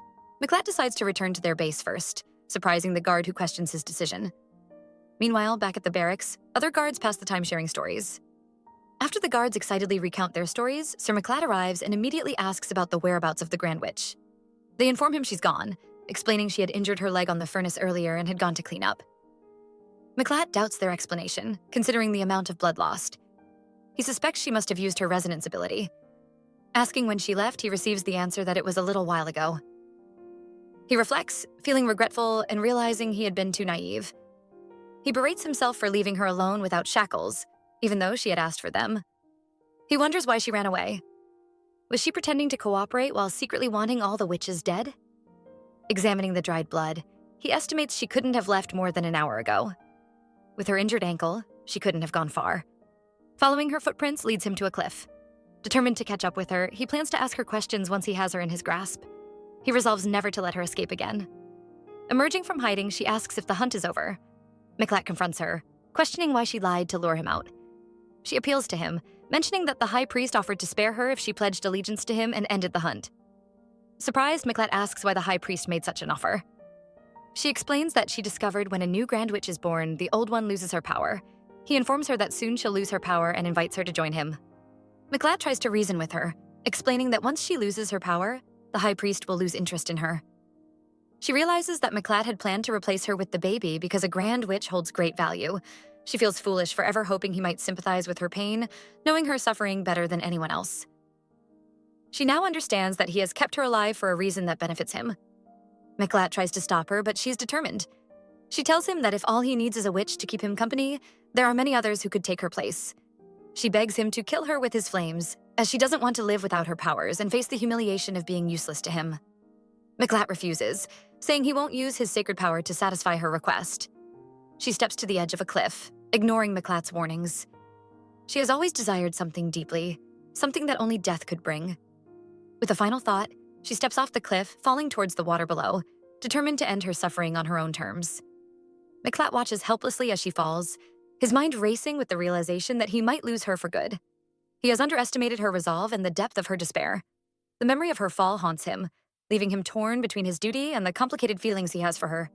Mlatt queries the guard about any findings. The guard reports the discovery of charred crow remains and another unidentified item. Mlatt's unwavering commitment to God makes it perplexing how he could have inadvertently lost track of the Grand Witch. With her body not recovered, there's a significant possibility she is still alive. His Holiness grants him time to locate and retrieve her as an offering. However, Mlatt refuses outright, prompting His Holiness to press for an explanation. Mlatt firmly declares he will not hand her over. His Holiness admonishes him, calling his refusal foolish. He reminds Mlatt of their previous discussions about shared interests, drawing a comparison to Mlatt's father. Mlatt insists he shares similarities with his father in this matter. Consequently, His Holiness strips Mlatt of all authority and advises him to take time away for repentance to renew his faith with humility. Sir Mlatt, a voice interrupts. Rumors begin to circulate throughout Chiron regarding Mlatt Hamlock, once esteemed as the most formidable champion of God, succumbing to the allure of the Grand Witch. In response, Mlatt assumes full responsibility and voluntarily steps down from his revered position. Annie's expression betrays her turmoil upon encountering their sworn enemy. Memories of a haunting day replay in her mind, igniting what-if questions despite knowing it's a futile exercise. Feeling isolated, she resolves to confront Tempe alone. Noticing her distressed state, he inquires about her well-being. Discovering her floating in the river, he observes her intense gaze, marked by black eyes. A Nox. Recollecting seeing him near Rave Castle's mass grave, Anne seeks aid, revealing the prosecutor, Mlatt Hamlock, was responsible for her mother's death. Anne, still catching her breath, reveals how narrowly she managed to evade capture, emphasizing her resolve to see Tempe reduced to ashes. He, understanding her exhaustion, promises to take her to a safe haven, his hidden refuge, where she'll be welcomed warmly by his community. Reflecting on her contributions, he acknowledges the pivotal role her information played in their survival and quest for retribution. N, humbly accepting their gratitude, expresses that her actions were merely a repayment for having her life saved previously. N.A. understands the toll it takes on him each time he returns, battered and bleeding. She tells him this will be her final assistance. Afterward, she plans to leave the area permanently and advises him to do the same. He questions her decision to leave, reminding her of her own words moments ago about the danger of that man returning. Anne insists it's safer to move on and start anew, considering the risks involved in staying. Mlatt inquires about when the crows first appeared in Tempe. The guard mentions they started appearing about a year ago and notes that these areas with the most crows are also known for harboring heretic groups. Mlatt wonders aloud if this means she's not attempting to conceal her presence. He then informs the guard that they will be leaving early the next day. The guard acknowledges the order with a, "Yes, sir." Mlatt entered his private chambers and was startled to see her figure on his bed. But before he could react, she vanished into thin air. It marked the beginning of a tormenting year for him. Not only had the Grand Witch escaped, but they also discovered that the newborn they had captured didn't possess the power of a Grand Witch after all. The High Priest, infuriated by this failure, took out his rage on Mlatt. He subjected him to daily bloodletting, claiming it was to test his faith. Strangely enough, what tormented Mlatt the most wasn't the physical pain of the torture, but the bitter realization that his blood was foul and rancid compared to the sweet purity of the Grand Witch's blood. This constant reminder gnawed at him, day in and day out, as he endured the High Priest's wrath and searched for any trace of the elusive Grand Witch. After what seems like an eternity, the High Priest gestures with a hint of compassion. He acknowledges the time Mlatt has spent rebuilding his faith. "Now, go and complete your task in Tempe," he instructs, his voice carrying the weight of expectation. Mlatt nods silently, his mind consumed with thoughts of Vianney, whom he has not forgotten for a single day in the past year. Determined not to repeat past mistakes, he vows to capture her this time without fail. With a heavy heart and a resolute spirit, Mlatt readies himself for the mission ahead. Vianney thinks to herself that whatever she was hoping for didn't work. There was no sign of any change or effect. The sense of hope she had seemed to vanish without a trace. Given this, she realizes there's no reason to keep hiding from him any longer. She needs Mlatt to do something important for her, and she's determined to show him that she can handle things on her own. This time, she won't let Mlatt catch her or interfere with her plans. Her resolve is firm, and she knows she has to act decisively. Turning to Gentian, her mind set on her decision, she announces that she's going to leave. She tells him that he should leave too, for his own safety. Gentian's eyes widen in concern as he notices her foot still bleeding. He can see the urgency and fear in her demeanor and asks worriedly what she saw in her dream that has her so shaken. He's eager to understand why she's in such a hurry to get away. Vianney, feeling the pressure and urgency of the situation, doesn't want to waste any more time. She quickly informs Gentian that Mlatt Hamlock is on her way back. She estimates that he's probably just a few days away, maybe even less. The thought of Mlatt Hamlock approaching so closely drives her to act quickly, knowing that every moment counts in their desperate situation. She's determined to escape before it's too late and to protect herself and Gentian from whatever danger might come their way. Gentian looks surprised and asks if she's really sure about that. Vianney nods and thanks him for everything he's done for her so far, but then she trails off, knowing that what comes next is something she has to do on her own. Gentian isn't ready to let her go alone. He pleads with her, begging her to come with him instead. He points out that her foot is hurt. It's still bleeding, and there's no way she can move quickly like that. But Vianney is determined. She insists that her body can take it, even if it's hurting. Gentian shakes his head, worried. He asks if she isn't scared of getting caught. If Mlatt catches her, they'll both be in serious trouble, and he doesn't want that to happen. He wonders aloud if maybe she's thinking that getting back to the Chiron army could help them hide better. He remembers that she mentioned Faitu being near there, and he asks if she's actually planning to get caught on purpose. Vianney shakes her head and pleads with Gentian, asking him to help her get past the field and into the Helm jungle. That's where she needs to go. Gentian sighs heavily, knowing she's not going to change her mind. He says she's being stubborn, but he understands. He agrees to take her into the Helm jungle, but he reminds her that the jungle leads to the sea and there's no road there. He's confused and asks her where she's really planning to go once they get there. Vianney doesn't give him a direct answer. She simply says that once she gets to the Helm jungle, there's nothing left in Tempe worth hiding from. It'll all be over. Gentian doesn't fully understand what she means, but he knows there's no point in arguing. He just nods and says they should get moving before it's too late. Vianney asks Gentian to slow down as they walk through the rough terrain. Gentian looks back at her, puzzled, and asks why they need to slow down. Instead of answering right away, Vianney bends down and picks up a small rat that scurries by. She lets it lick the blood from her injured foot. Gentian watches her with concern, frowning as he asks, "Do you really need to do that?" Vianney gives a small shrug, saying it's just in case. She doesn't want to leave anything to chance. Gentian shakes his head, not fully understanding her actions, but he doesn't push her on it. He tries to reassure her instead, saying, "Don't worry too much. That guy is my enemy too. If we run into him, I'll fight him." Vianney looks at him with a mixture of concern and curiosity. She asks, "What about your colleagues and your job? Aren't you worried about what might happen to them?" Gentian sighs deeply, his face serious. He tells her that his job now is to get revenge on their shared enemy. If the opportunity to do that comes sooner rather than later, he'll feel grateful for it. Vianney studies him for a moment, then quietly says that their enemy might be stronger than Gentian expects. She's seen what their opponent is capable of, and it worries her. Gentian gives her a small, confident smile and asks if she's worried about him. Vianney quickly shakes her head and says, "It's not like that." But Gentian can see that she cares. He chuckles softly and says, "You always take care of me, but it makes me a bit sad. You know, I'm much stronger than you think I am. Back in the day, it only took 6 minds to defeat an entire Chiron army." He continues, explaining that their enemy can't move like them because they only come out in the dark. When they're faced with someone like him, they get confused and don't know what to do. Genshin finds it a little funny, the way they panic. Then his tone softens, and he looks at Vianney with concern. He tells her, "If you're tired, you can lean on me. You don't have to carry everything by yourself. I'm here to help you." Vianney nods, understanding what he's saying. She knows that he's trying to protect her and make things easier, but she also knows that they have the same enemy, and they're in this together.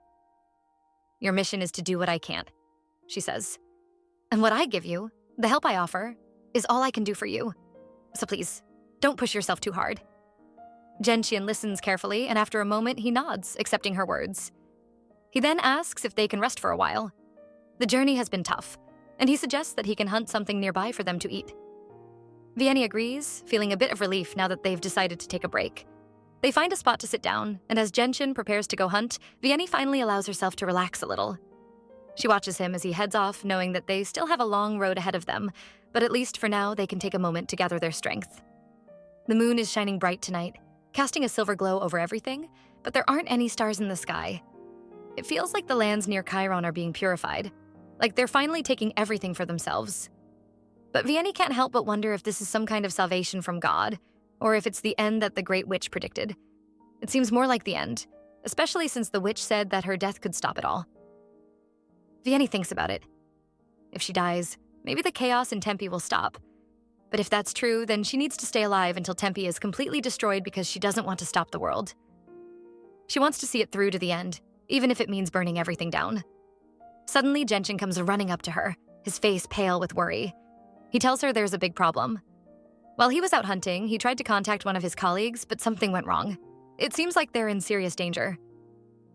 Vianney, alarmed, asks what happened. She's confused because she thought they weren't planning to do anything soon.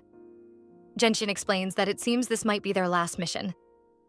His colleague told him they were attacked and now they're stuck at the border with Iran. Vianney's heart sinks as she realizes what that means. "That's the military barracks of the Faitu," she says, her voice tight with fear. "Mlatt must have found them." Genshin nods grimly, understanding the seriousness of the situation. They both know that if Mlatt is involved, things have taken a turn for the worse. There's no time to waste. They need to figure out what to do next. Genshin confirms with a heavy heart that Mlatt Hamlock has indeed found their colleague's location. His face is serious as he apologizes to Vianney, telling her that he has to go to his colleague's side. He explains that he will do everything he can to buy them some time. Before he can finish his thought, Vianney stops him, her voice filled with concern. She tells him she has a bad feeling about this and thinks it might be better if he doesn't go this time. Genshin looks at her with determination in his eyes. He reminds her that a year ago, he was the only one left standing in the graveyard after their comrades had fallen. He made a vow that day, a promise to himself, that he would avenge those who were lost. Now, this is his chance, and he feels like he has to go, no matter the danger. Vianney watches him closely, knowing how important this is to him, but also feeling the weight of the situation. She can see that nothing she says will change his mind. She thinks back to the time when their location was revealed, trying to connect the dots in her mind. Could this all be part of a bigger plan? Finally, she lets out a sigh and tells Genshin to do what he needs to do. But she makes him promise to be careful, her voice soft but firm. Genshin nods, understanding her worry. Before he leaves, he asks her for one more thing, to wait for him in the Helm jungle. He tells her that if he comes back safely, there's something important he wants to say to her. He promises her that he will return, and with that, he turns and begins his journey into the darkness. Vianney watches him disappear into the night, her heart heavy with worry but also with hope.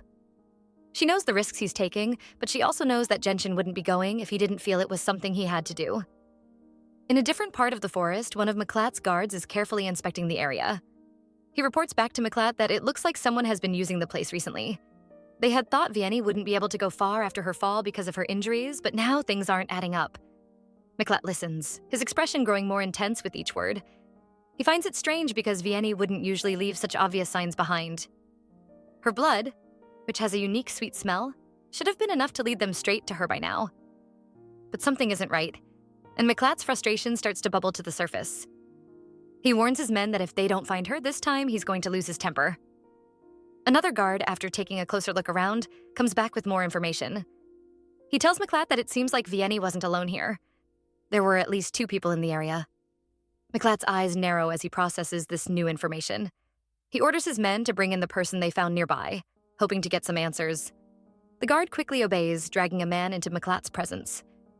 The atmosphere is tense as Mlatt prepares to question the man, determined to figure out where Vianney is hiding.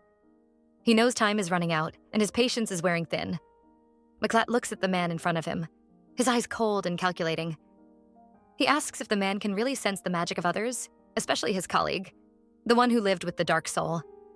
The man nods quickly, fear in his eyes, and says it's true, begging for mercy.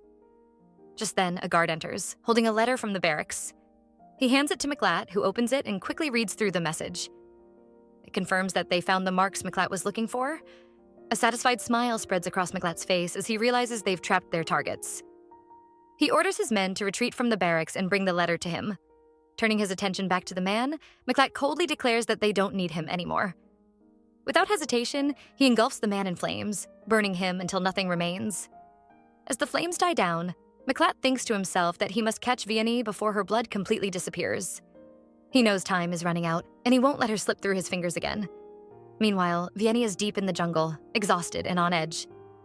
She hasn't slept in days, and she's been walking nonstop, making her way to the Helm jungle. But something feels off. At first, she thought it was a stroke of luck that she hadn't run into any animals. But now, the eerie silence is unsettling. The usual sounds of the jungle, especially the howl of wolves, are absent, and it's making her uneasy. She wonders if she should wait for Genshin, but then doubts creep into her mind. What if something has gone wrong? As these thoughts swirl in her mind, Vianney suddenly hears Genshin calling her name. Relief washes over her, and she silently thanks the gods. But as she lifts her hand, she notices it's bleeding. Panic sets in. If she doesn't let Genshin know her exact position, he might not find her in time. Just then, she's hit with a sudden vision. She sees the rat she had used earlier, now trapped in a cage surrounded by soldiers, with Mlatt standing nearby. The vision jolts her, and she realizes the danger is closing in faster than she anticipated. Vianney thinks to herself that it's been too long, and it's clear now. Mlatt knows everything. He must have figured out that she interacted with that rat, which means he's close.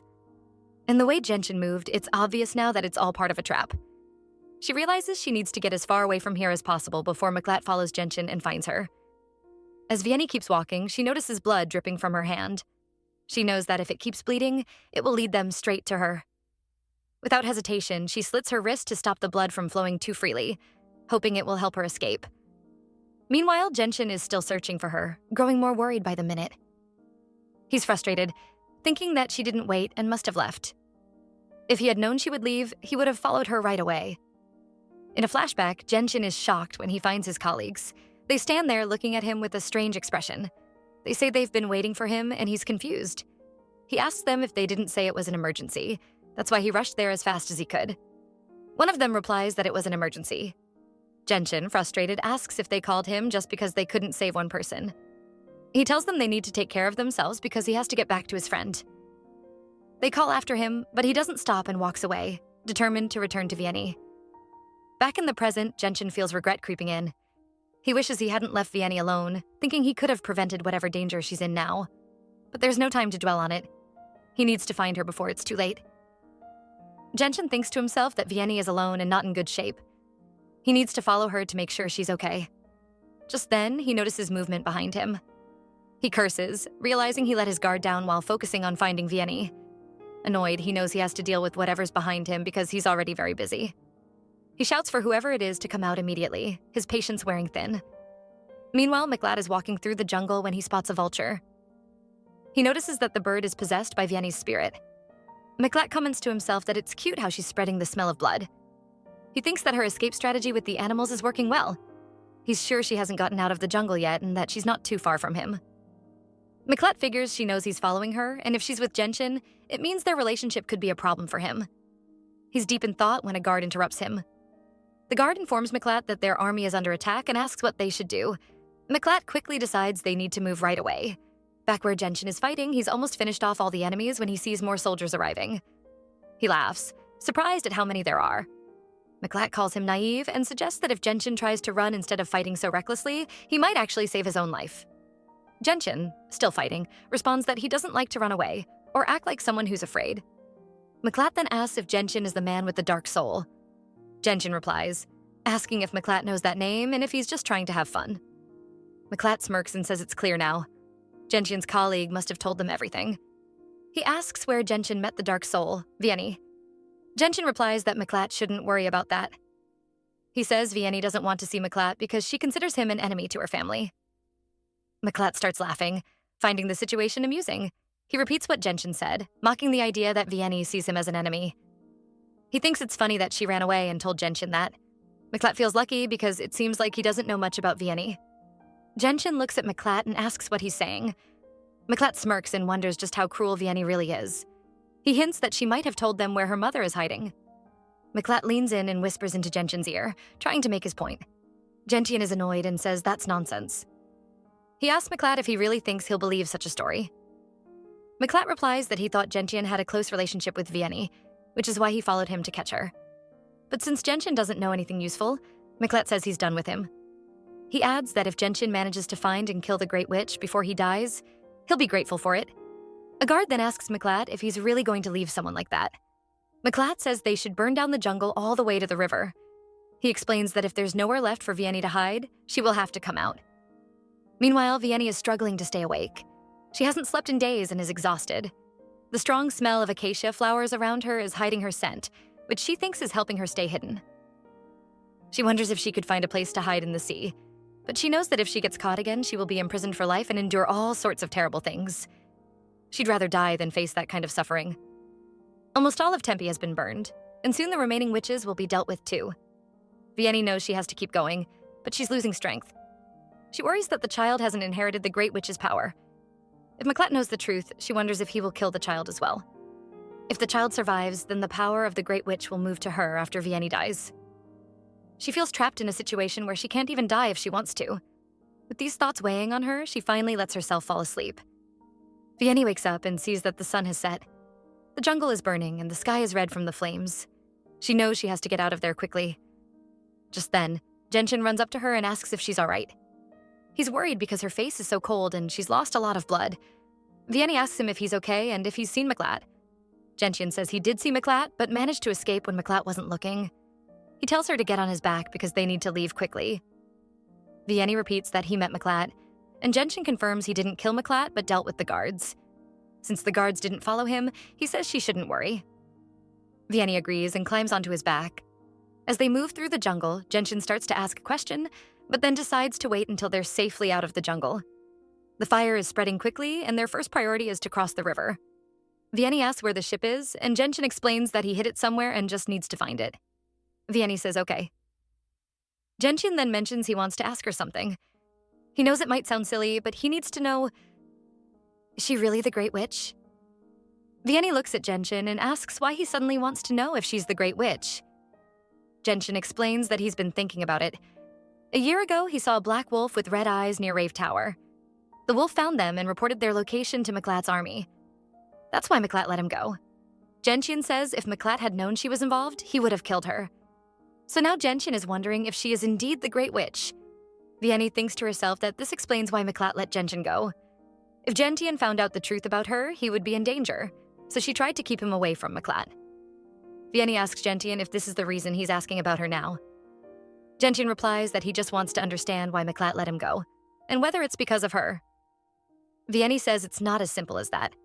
She finds it strange that Mlatt told Gentian her story and still let him go. They should continue this conversation after they get across the river, especially since they are being followed. Gentian then pleads with Vianney, saying he knows Mlatt wants to separate them. He just needs to make sure that she hasn't done anything wrong. Vianney asks what he plans to do if she hasn't done anything wrong. Gentian tells her it's not about not believing her. They need to focus on getting across the river first and talking in a safe place later. He'll take care of finding the boat. Vianney says she'll look around to make sure it's safe because she doesn't feel secure right now. Gentian warns her not to wander too far from him. Vianney is digging underground and finds a relic. It's thin, but it seems huge on the inside. No witch has ever mentioned this relic before. As she examines it, she hears noises outside. Gentian shouts for her to run. She looks outside and sees Mlatt. Vianney thinks to herself that she just needs to stay quiet and hide inside the relic. They won't be able to see inside from the outside. Then she hears Mlatt's voice. He's laughing and saying that she's here. Mlatt says he's worried. He didn't know what to say when they met again. The time they had together was too short, and he regrets not killing her back then. If he had, she wouldn't be running away now. She's betrayed the witches and mains, and now she can't trust anyone in the land. Vianney tells him that his words mean nothing to her. Mlatt insists that only he can make her wish come true. Vianney knows that, but she doesn't trust anyone, so she turns and runs away. Vianney knows she needs to move as fast as possible, but her foot is hurting. Then she hears voices. One woman says that Vianney came back just as they expected, and they will be saved. Vianney stops, saying she doesn't know what she did to deserve this. The woman says it's okay. Vianney just needs to fulfill her duty to make up for her mistake. They will forgive her because it's the fate of the Great Witch. They need her, and they welcome her. The women hurry into the carriage with Vianney at the back. Vianney says there are many ways to go, and they can't keep up with all of them. She wonders where they're taking her.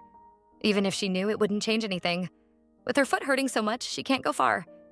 She remembers what Mlatt told her. His words make her think she could be caught by him. She recalls how he seemed to miss her a lot and the acts he did for her. She will never forget them. Vianney wonders if she misses someone who handed her over to God. Mlatt is both a proud sword of the high priest and a faithful servant to God. He will never give up on God and will do everything he can to fulfill her wish. Mlatt asks Gentian where Vianney is going. Gentian replies, saying he won't tell him even if Mlatt kills him. Mlatt says he didn't expect anything different. Gentian is useless. Mlatt decides to chase after the Great Witch. He tells the guards to take care of Gentian and keep an eye on him.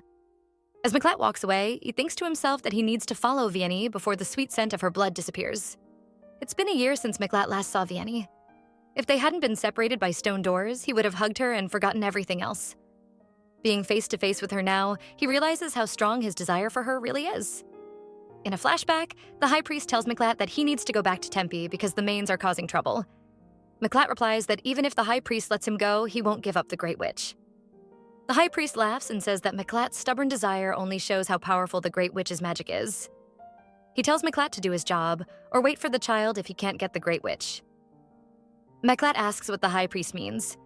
The high priest explains that when the new Great Witch is born, the old Great Witch's power will fade away. He says Mlatt should give the child to God. Mlatt asks why he must do that. The high priest says if doomsday comes, God will take back the blessings he gave. He asks if Mlatt can agree to that. He warns that if God's judgment is removed, a lot of evil will spread across the land, which seems like wanting the end of the world. Mlatt thinks to himself that Vianney should have had a child and given it to God. He recalls how much Vianney hated her own blood, so much that she asked him to purify everything if he told her to. The thought of seeing her in such a state again is unbearable for him. He knows he can't let her die a second time, no matter what. Meanwhile, in the carriage, one of the women tells Vianney to take a rest and asks if she knows that her mother had a baby. Vianney is shocked and asks if the baby is still alive. The woman explains that the baby was taken away by the Chiron, and she doubts the baby could have survived because babies born from great witches usually die quickly.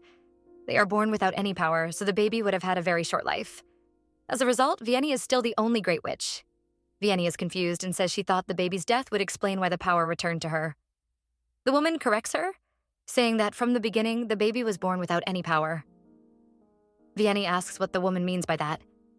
The woman then asks Vianney if she has found the beast that is said to cause the apocalypse. She explains that the Great Witch's power is supposed to locate that beast. Since the new Great Witch's power will not continue, Vianney is now the only Great Witch left and must fulfill her duties. The woman hugs Vianney and confirms that she is the last Great Witch who must perform these important tasks. Vianney thinks to herself that as the Great Witch who can sense the beast that will bring about the apocalypse, she has a heavy responsibility. She needs to find and stop the beast to prevent the disaster. The thought of this fearful destiny weighs heavily on her, and she wonders if she really has to say goodbye to everything she knows. Vianney has always dreamed of something special.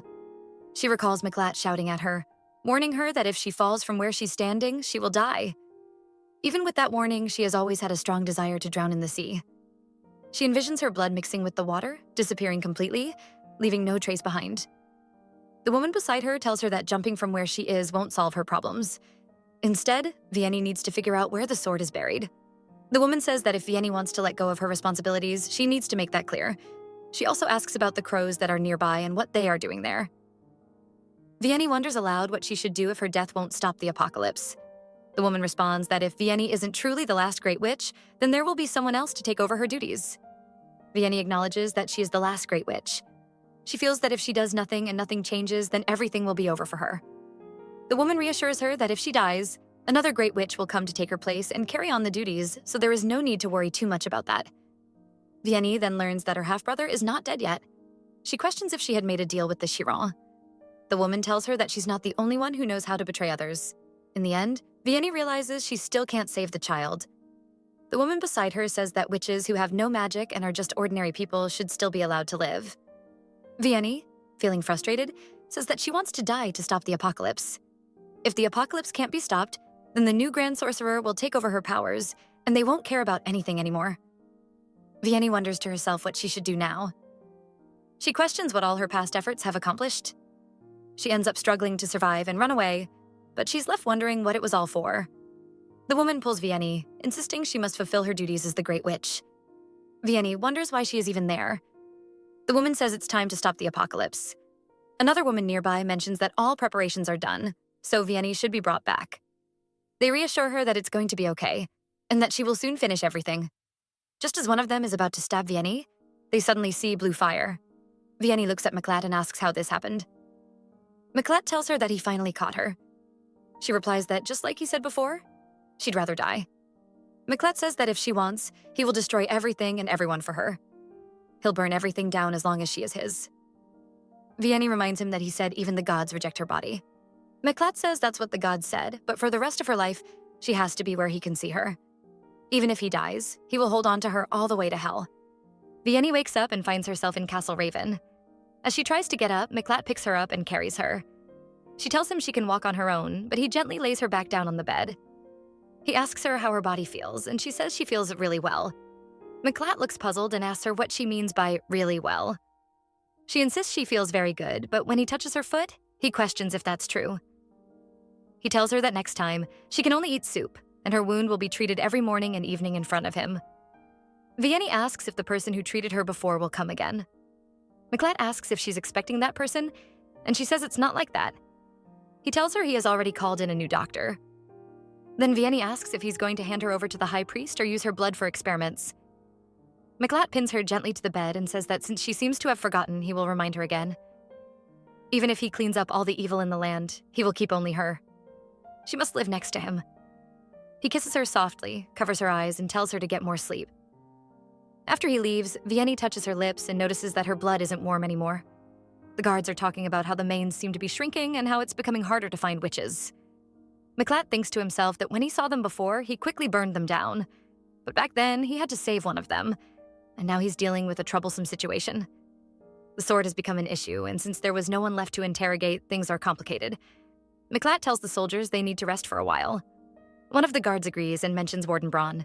Mlatt asks if there are still wardens in his city. He says he'll kick them out if needed. He tells the guard to finish the report and then leave.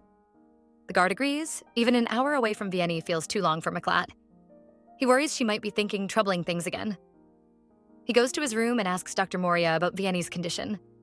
Dr. Moria says she's not sure how Vianney has managed to endure this long. It's really hard to find a good spot to treat her injury, especially her right ankle, which might not work again and could even need to be amputated. She asks Mlatt to make sure Vianney doesn't move until it heals. Mlatt agrees and says if her ankles end up being unusable, then Dr. Moria should make her well again. Mlatt thinks that if Vianney's body is fixed, she won't be able to run away anymore. Mlatt tells Vianney she needs to eat in bed. She thinks it will be too messy and says she shouldn't. He warns her that if she won't stay in bed, he'll tie her there. She says she understands and goes back to bed.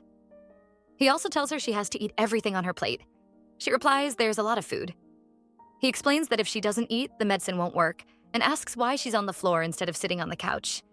He wants to know if she thinks the couch is just for decoration. Vianney says the couch belongs to him. Mlatt asks if that means she doesn't want to sit on the couch he uses. She explains it's not that. She feels like he needs to kill her instead. Mlatt asks why she thinks he should do that. Vianney says if she's killed, then someone else, a lower great witch, can take her place. She's heard that a descendant of her mother is still alive after being caught for a year, and she wonders if he captured her to help the descendant's power grow. Mlatt thinks about the child. He thought the baby was killed because it didn't have any power, but the high priest let it live. Mlatt wonders why the high priest wants to take the child to God. He figures the great witch might be useful someday. He tells Vianney that if he needs to kill someone, it won't be her, but the child. He kisses her, and she tells him to wait. Mlatt asks if she's forgotten how to breathe because she's so tense. Vianney tries to calm down and speaks more carefully. She explains that the first time she was caught, it was because there wasn't enough material. Instead of wasting food on witches, she suggests just feeding them to keep them alive. She asks why her food portions haven't changed since then. Mlatt says he ordered more food. She points out that he told her not to bother others with her complaints, but he insists she can eat more. He tells her he's not so poor that he can't feed another person. He kisses her again and says she should get better soon, or he won't be able to touch her. Dr. Moria tells Vianney that she needs to wear the bandage but can still move around a bit. Vianney thanks her, but Moria says there's no need to thank her. She's only doing it because of the money she's getting. Vianney asks if Moria knows she's the Great Witch. Maria replies that everyone knows who she is, but not everyone shows her respect, except for the owner of the castle. Just then, Mlatt walks in. Mlatt mentions that Vianney's recovery is a bit slow. Maria suggests that Mlatt should let Vianney get some sunlight or a short walk each day. Mlatt asks if Maria will take responsibility if something happens. Maria says she won't be responsible because she doesn't have a reason to be. She warns that if Vianney stays inside all the time, her condition could get worse. Vianney adds that it's fine if she can't go outside because if she does, Mlatt might say she's charming the soldiers. And she doesn't want that. Mlatt asks if he ever said that, mentioning he's said a lot of pointless things. He adds that if Vianney can help him warm his bed, she should. Vianney agrees to help warm his bed. Mlatt reminds her that he already did that when he first took her in. Vianney says that if he didn't take her to the gods or to his bed, he saved her life the first time by telling her about the witches. So she asks what he wants her to do now. Mlatt says it's simply because he can't bring himself to kill her. Vianney asks Mlatt if he really needs to use the name of a god to purify her. Mlatt says yes, that's right. He explains that if she doesn't understand why he favors her, she should just get used to not knowing some things. Once she's used to it, she won't keep asking him why. He adds that after lunch, he plans to take her for a walk, so she should be ready for that. Vianney thinks to herself that she needs to get used to his favor and wonders what she should do about it. Mlatt turns to Moria and asks if it's okay for Vianney to walk around in her current condition. Moria confirms that it's fine and asks if she can help Vianney. Mlatt then goes back to Vianney and tells her that if she can't manage to walk, she should let him know. He also tells her that if she gets tired, she should sit down and take a rest. Vianney says she'll just sit and rest for now. As they sit together, Vianney spots a squirrel nearby and starts to reach for it. Mlatt notices and stops her, asking what she's doing. Vianney explains that she was just going to pick up the squirrel. Mlatt then asks if she's planning to use the animal's blood like she did before. Vianney says it's just a habit of hers. She usually takes a little blood from small animals to stay alert and focused. She adds that she doesn't intend to run away and apologizes if she worried him. Mlatt asks Vianney why she'd even think about running away when she's already in pain. He points out that it's not like she's immune to pain, so why would she want to leave?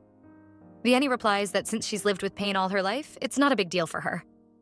Mlatt reassures her that there won't be any new wounds on her body because he won't let that happen. Vianney asks if he hasn't seen her walking around. With her injured leg, she can't run away even if she wanted to. Mlatt then kneels in front of Vianney and says that if he bends her leg just a little more, it could be permanently damaged and she wouldn't be able to use it at all. He tells her he's not worried about her running away because of that. Vianney asks why he hasn't done it then. Mlatt explains that he's trying to be polite and considerate to her, saying that he's treating her with more respect than she might expect. Vianney agrees, and he suggests they should go a little further now. She nods and says yes. That night, Mlatt tries to touch Vianney, and she tells him to wait. He asks why, and she explains that the doctor said not to overdo it. Mlatt says that since her leg brace is off, she should be fine with a little touch, and that's what the doctor meant. Vianney insists that the doctor didn't mean for him to touch her. Mlatt tries to touch her again, and she apologizes, saying she didn't mean to push him. Mlatt laughs and says she's right. The doctor didn't mean it like this. Vianney asks what he means, and Mlatt just smiles and continues to touch her. The next morning, Vianney wakes up and thinks about needing to walk again.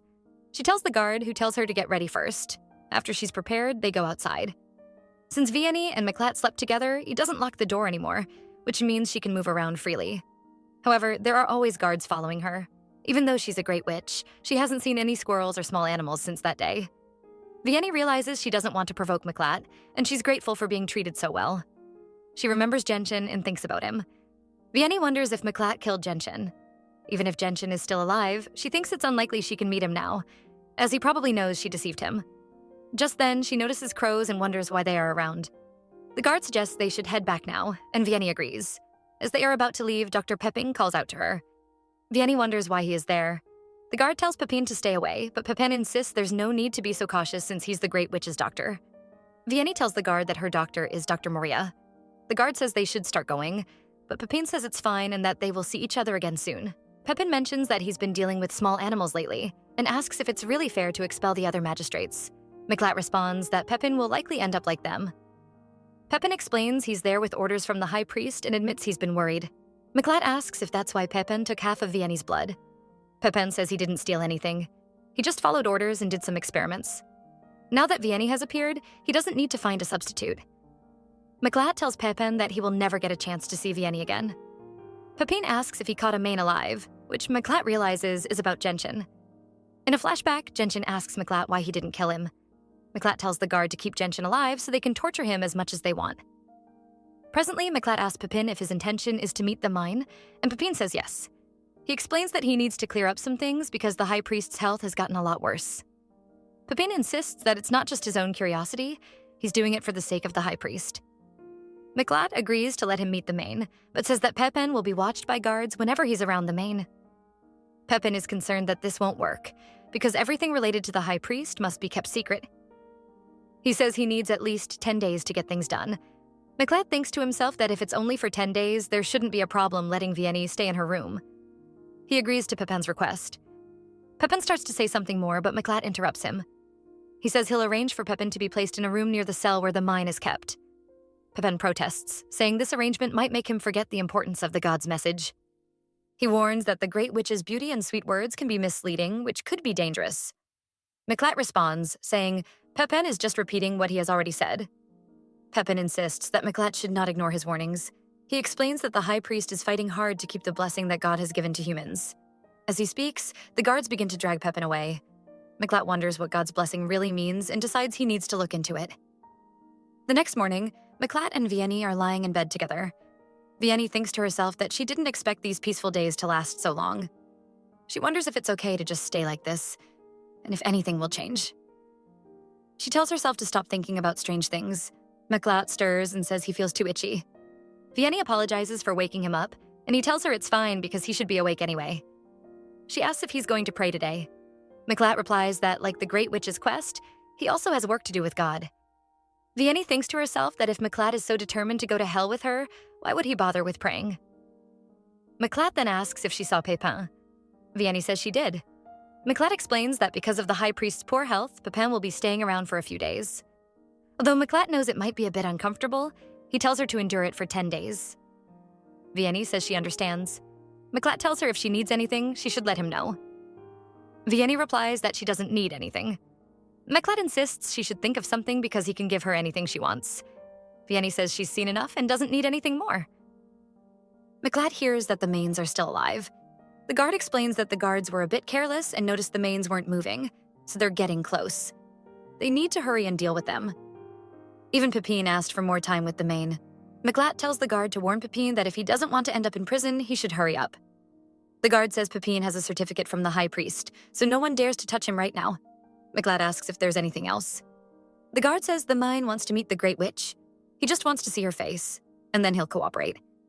The doctor also mentioned that if the mine agrees, the Great Witch's stay at the castle will be cut in half. Mlatt says he will pass on to Pepin that this is the last time he will agree to such unreasonable demands. Mlatt tells Vianney to follow him carefully. Vianney thinks to herself that Gentian is still alive, and she never imagined they would meet this way. She wonders why Mlatt would let her see him. Mlatt leads her to Gentian's cell and says he has brought her.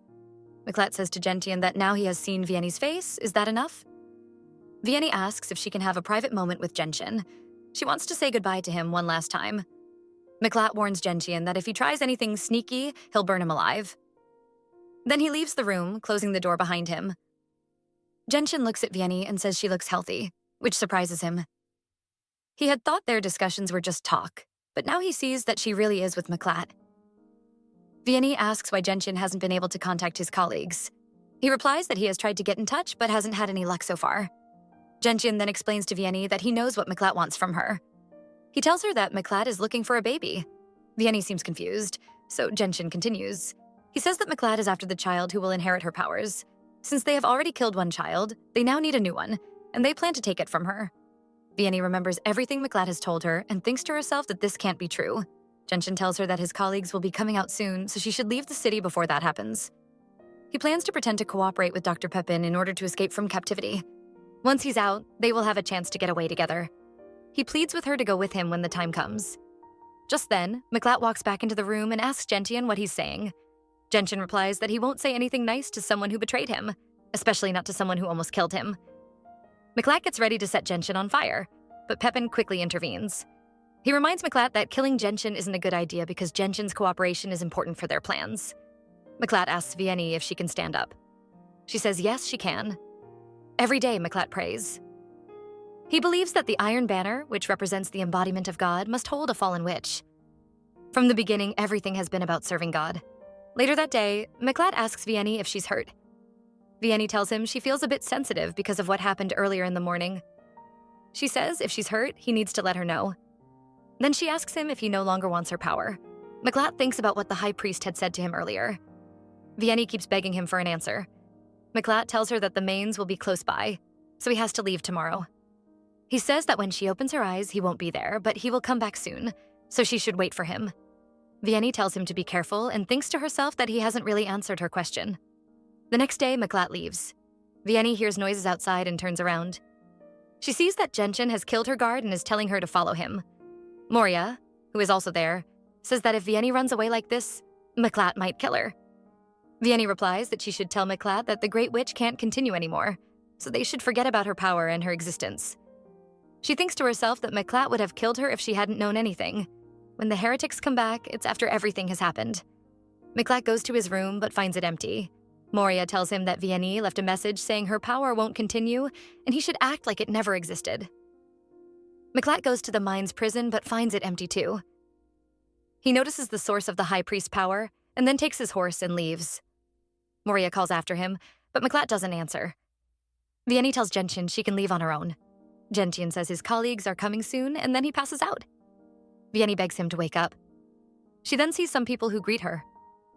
She asks them to take her to a place with water, saying they don't want her to get caught again. One of the people says, that's right, and that they'll be traveling by horse, so she should climb on behind him. Another person tells her to get down and stay there for the night because the place with water nearby is shallow. They explain that if she wants to get to the place she's aiming for, it will take some time. The lady asks Vianney how she caught Mlatt's eye. Vianney explains that Mlatt needs the power of the great sorcerer. The lady says that it's actually the high priest who needs the power, so there's no reason for Mlatt to keep Vianney around like this. Vianney remembers what Gentian told her and asks how the lady knows the high priest needs power. The lady says they've lost their own power too. Vianney asks how the mines were robbed.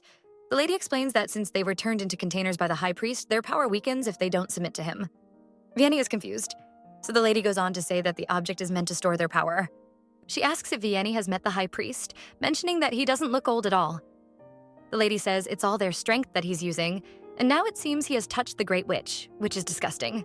She warns Vianney that all the swords are poisoned with a very strong poison, so even a small cut could be deadly. She reassures Vianney that she's very strong, so she doesn't need to worry while she's there. Vianney replies that she'll sleep if that's okay.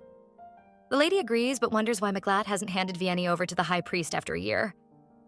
She wonders if it's because Mlatt really likes her. Vianney thinks to herself that it doesn't make sense anymore. They take Vianney to a place with water. The lady asks if it's a good enough spot for her final place. Vianney says it's a beautiful place to die and thanks her. The lady says there's no need for thanks. She asks if Vianney has any last words because she's willing to listen. Vianney tells the lady to pass on a message to Gentian saying she's sorry and that she thanks him. The lady says that first love is often impossible and feels sorry for Gentian. She offers to help Vianney if she needs any kind of push or support. Vianney starts walking into the river. As she steps into the cold water, she feels uncomfortable, but she forces herself to stand still. She thinks to herself that if she had known it would be so simple, she would have gone to the man's long ago. She wonders why she went to Mlatt when he couldn't even kill her. The lady asks if the water seems too shallow. She tells Vianney that if she takes one more step, she will immediately see the difference. Vianney feels stuck and unsure. The lady notices this and asks if Vianney is scared of death. She offers to help and assures Vianney that she can make it quick and painless, so she won't feel much pain. Vianney feels foolish, realizing how she's still caught up in the illusion of peace. It would have been better to get help from others rather than being so stubborn. Just then, she notices blue flames. The lady says it seems Mlatt, who has a strong connection to the Great Witch, has arrived. Vianney asks how Mlatt got there so quickly. Mlatt explains that he heard Vianney wanted to drown in the closest water to the city, so he came right away. He tells her not to move any further. The lady, filled with anger, pushes Vianney further into the water. She mocks Mlatt's blue flames and questions whether he is afraid of harming the Great Witch. Mlatt throws the lady away and stabs her. He turns to Vianney and tells her that he promised he would destroy everything for her. Isn't that enough? Vianney responds that his words about wanting to destroy everything are just surface level. She says he has such powerful divine power, so why does he still want her power? Mlatt tells her that he doesn't see a Great Witch. He only sees the person he wants to save. Vianney says Mlatt is just saying that to pretend he doesn't need the Great Witch's power. She finds it hard to believe him, even if she dies. She feels uncertain because she's not used to the attention and doesn't understand why. Mlatt asks her what he should do if she wants to keep living. Vianney says there's no way to fix this, and just then, the lady throws her sword. The sword hits Vianney. Mlatt carries Vianney back home after catching her. Maria meets him and says she's done all she can for Vianney. Since Vianney now needs to take medication constantly, Maria will have to stay by her side. She says she's going to get some medicine that's missing. Mlatt thinks to himself that it's strange how they understand each other. Vianney wants to die, and he just wants to stop that. If she wakes up, she might hate him. But even if she resents him forever, she will still have to deal with him. He hopes she lives, even if everything changes when she wakes up. Later, Mlatt goes to pray. As he finishes and is about to leave, he sees a man who greets him. The man calls him an unbeliever. Mlatt responds that he still holds the power he was given and is called an unbeliever. He says the real unbelievers are those who greedily cling to God's power and refuse to let it go. The man pleads, saying he will be punished by God. The angry God will punish the right person. The man insists. Mlatt replies that if that's God's punishment, then as a servant of God, he will accept it with a cheerful heart. Moria tells Corinne she should cut some wood before leaving. Then she asks if the doctor is awake yet. Maria also asks Corinne if she went to the market early in the morning. Corinne says yes, and mentions that Genshin wanted to eat. Moria gets annoyed that Genshin refuses to work and just lounges around in the kitchen. She complains about how he just talks all day long and wonders what Corinne sees in him. Corinne explains it's not like that, and Moria thanks her for breakfast. Corinne says she should give it to her. Moria reflects on how it was a mistake to go to Rave City because she was blinded by money. She realizes she's been stuck in the mansion for half a year. She plans to write a new contract with the magistrate when she gets back and asks for a salary raise. Just then, she sees that Vianney is awake. Genshin rushes into the room and asks Vianney if she remembers who he is. Moria quickly tells him to lower his voice, saying that shouting might startle her and make her uncomfortable. Genshin replies that Moria's voice is actually louder than his. Corinne, who is also in the room, agrees that they're both making a lot of noise. Moria is relieved to see that Vianney is awake, but insists that she still needs a lot of rest to recover. Genshin asks how Vianney is feeling right now. Moria explains that they need to keep the room at a certain temperature to help her heal. Genshin says he will take care of the firewood by cutting down trees in the area to keep the room warm. Moria tells him to be quiet, and then introduces Corinne to Vianney. She explains that Corinne will be helping around the house and mentions that Vianney is the woman who has been unwell for the past 6 months. Corinne then asks if it's okay to call Vianney Miss Vianney. Moria says that Corinne can call her whatever she feels comfortable with. Corinne greets Vianney warmly and expresses her hope that Vianney will feel better soon so they can have some nice conversations. Moria then asks Vianney if she thinks she can start walking slowly now. Vianney tries to stand up but almost falls over. Moria comments that it's really impressive that Vianney can stand after being unconscious for 6 months. She says that if Vianney weren't the Grand Witch and had to recover like an ordinary person, she would probably have died by now. Genshin is shocked by Moria's words and asks why she would say such negative things. This sparks a new argument between Genshin and Moria as they continue to discuss the situation. Vianney can hardly believe she's been unconscious for 6 months. Looking at how comfortable Genshin and Moria are with each other, it starts to make sense. Back then, she was so sure she was dead. Genshin asks if she wants to get some fresh air, and she agrees. As they go outside, people greet them warmly. Genshin asks Vianney if she's still uncomfortable with the workers. He admits that he isn't completely used to them either, but he thinks it will get better with time. Vianney wants to ask Genshin something important. She inquires if he has lost his power. Genshin laughs and says, "Is that the first thing you want to know?" Vianney explains that she can tell he has lost some of his power. Genshin clarifies that he hasn't lost all of it. It's just that their vessel has a crack in it. Vianney wonders what he means by vessel. Then she remembers that the High Priest has become a vessel. If they don't submit to him, their powers will keep weakening. Genshin explains that it's not just the Nox who are in trouble. Everyone on the continent is in a state of panic. People are saying that God has abandoned humanity. Vianney wonders why she still has her power. She then asks Genshin if she can be alone for a moment. She reassures him that she won't try to hurt herself or anything. Genshin isn't fully comfortable with the idea, but he agrees. He tells her he'll wait by the corner, and if she needs him, she can call out to him. While Vianney was asleep, she had a long dream. In the dream, Mlatt was by her side. She asked him if he had been praying. He told her that he had prayed for forgiveness, but as time went on, he started to lose faith in God's sanctity, and it was all because of her. He said he wanted nothing from her, but he had so many things he wanted to do for her. From now on, he would live a life without God, and she would see it for herself. Vianney thinks about how, even though it wasn't often, Mlatt probably came to check on her from time to time. She also thinks about Genshin, Dr. Moria, and the servants. Mlatt left all of them for her, so he really abandoned God all for her. Just then, a guard tells Mlatt that Moria has sent him a message. In a flashback, God gave humans 3 important blessings and 3 different sources of power. Divine power was given to Chiron, the High Priest was given dark power, and the Witch had psychic power. All 3 of these powers came from one person and were passed down to their descendants. To keep these powers safe, a special thing called a living host was created. This included something known as the High Priest's Cup. One day, the High Priest started to age, which he saw as a sign that God's blessing was disappearing. He thought that to stop this, the 3 original powers needed to become one and be stored in a special cup. So he first received a cup from a living mine. He believed that drinking blood from this cup could create another host. And after he drank the blood, his aging stopped. However, he still wanted to become the host for all 3 blessings, so he went in search of the witch. The Great Witch had red pupils, and drinking her blood completely transformed the High Priest into a new host. After Mlatt discovered this, one of the elders went to give the High Priest a cup of the witch's blood to help protect God's blessing. But as the High Priest drank it, he started to cough. Mlatt walked in and told him that he hadn't drunk the witch's blood at all, but his own son's blood. The High Priest was shocked and asked Mlatt how he could go against God's teachings. After this, people started to notice the High Priest aging. Some people thought it was God's anger, and they began to leave the High Priest and follow Mlatt instead. Chiron's power was split into 2 parts, and this caused a lot of chaos. Many people thought that God had abandoned humanity because of all the trouble, and that's how things ended up in this state. The guard hands Mlatt the letter from Moria. Mlatt looks at it and asks if it's the same as before. The guard tells him it's different this time. The letter says, "I know you're tired of women, but don't make me do what you should be doing." Mlatt tells the guard to get ready because they're going to God's temple. Vianney asks Genshin how he ended up at the mansion, thinking he and Mlatt were enemies. Genshin explains that he heard one of Mlatt's people was the one who stabbed her. While she was unconscious, the mains were getting weaker and weaker, and everyone was so busy trying to save themselves that revenge wasn't a priority. But Mlatt managed to find him. Mlatt wanted someone who could handle the mansion and also help Vianney feel a bit better when she woke up. Vianney asks if Mlatt wasn't worried that she might try to run away again. Genshin says Mlatt did mention that if she tried to run, it would mean she had recovered well enough to move around, which would actually be a good sign. Mlatt knew it wouldn't happen anytime soon anyway. Genshin assures her that they're all set to leave whenever she's ready, so she just needs to focus on getting better.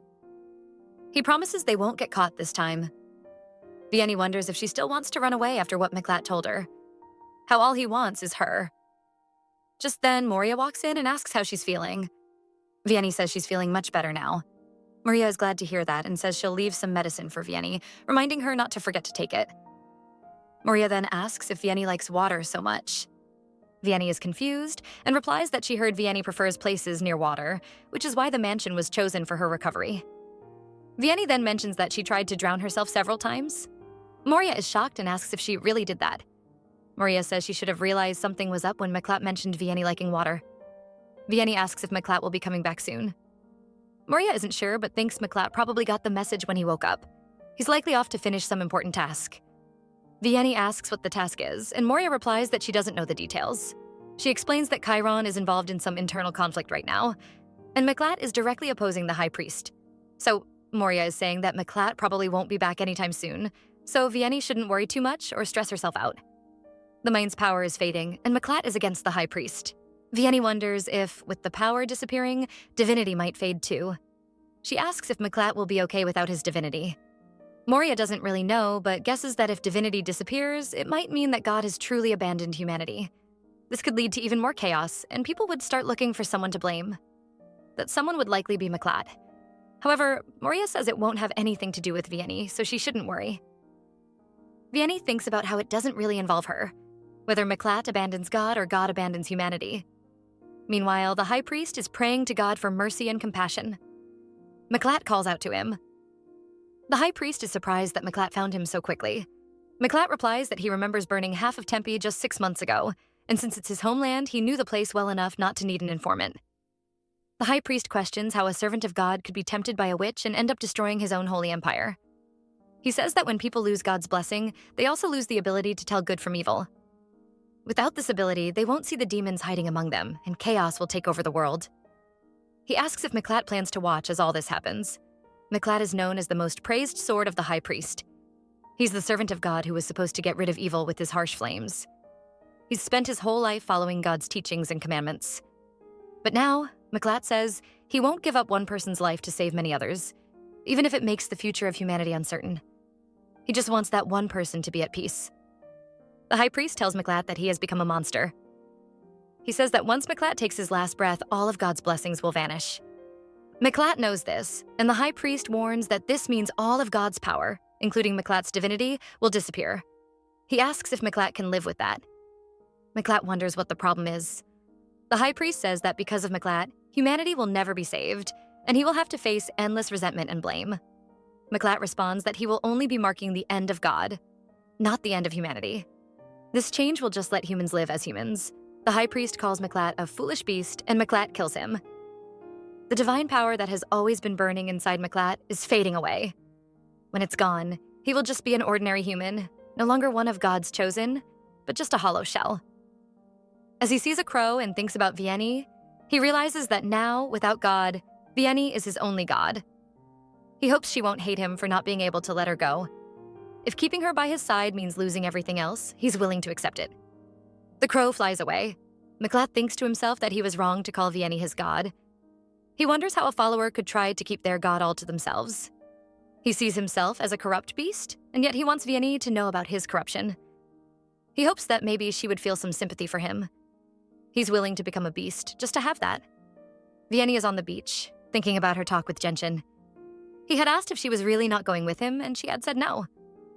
Genshin told her that just because Mlatt hasn't come back yet doesn't mean he never will. Vianney said she would be fine, and that she wanted Genshin to be happy from the bottom of her heart. Genshin said he wanted her to be happy too, and he really wanted her to live. As Vianney is about to head back to her room, she suddenly shouts in surprise. She feels like something inside her has snapped. She's not bleeding anymore, and the power of the Grand Witch seems to be gone. She had noticed it getting weaker, but now it's completely disappeared. Then she hears someone calling her name. She turns around and sees Mlatt standing there. Mlatt asks Vianney if she's so unhappy to see him that she's going to cry. He thought she was the one who had gone to him before. Vianney stops him and tells him that her power as a Grand Witch has completely disappeared. Mlatt says that if she's no longer a Grand Witch, does she still want to die? Is there still nothing he can do for her? Vianney asks if the high priest was supposed to take away his divinity. Was it because the source of his divinity was never really the high priest? Was it him all along? Mlatt explains that anyone who has divinity must serve God with a pure heart. He admits he broke that rule a long time ago. But even so, God was merciful. God would not have abandoned him if he hadn't stained his hands with his father's blood. Vianney asks why he had to go that far. Mlatt says it was because she wouldn't have trusted him otherwise. Vianney says that this place has the most beautiful sunset. She can't come here often to see it, but she missed it because she was distracted by him. She says he asked if she could imagine a life where she wasn't the Grand Witch, and she'd like to know that too. Honestly, she didn't think she'd ever get tired of seeing the evening glow. Mlatt asks if, even though he's still here, she won't run away.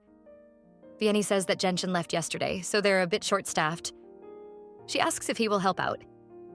She heard that if he takes good care of the garden, it will be filled with evening primroses. They'll need a lot of hands to get rid of the weeds. Mlatt hugs Vianney from behind and asks if she likes evening primroses. She says yes. He then asks what other flowers she likes, and if she will help him decide what to plant in the garden next year and the year after. Vianney's power as the Grand Witch is gone, and so is Mlatt's power. For the first time, they can face each other as ordinary people. Despite that, their kisses are still as sweet as they've always been. Her whole life, she wanted to drown in water, but now she feels like she's been submerged in his ocean. Mlatt notices Vianney is crying again and asks if he's holding her too tight. She says he isn't and suggests they should go home. The sky has gone completely dark and the horizon has disappeared. She can no longer tell where the sky ends and the ocean begins, but it doesn't matter.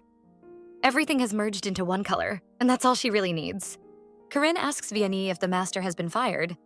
Vianney is confused and asks what she means. Corinne explains that since Vianney always calls him Sir Mlatt, she thought he must be a knight stationed somewhere.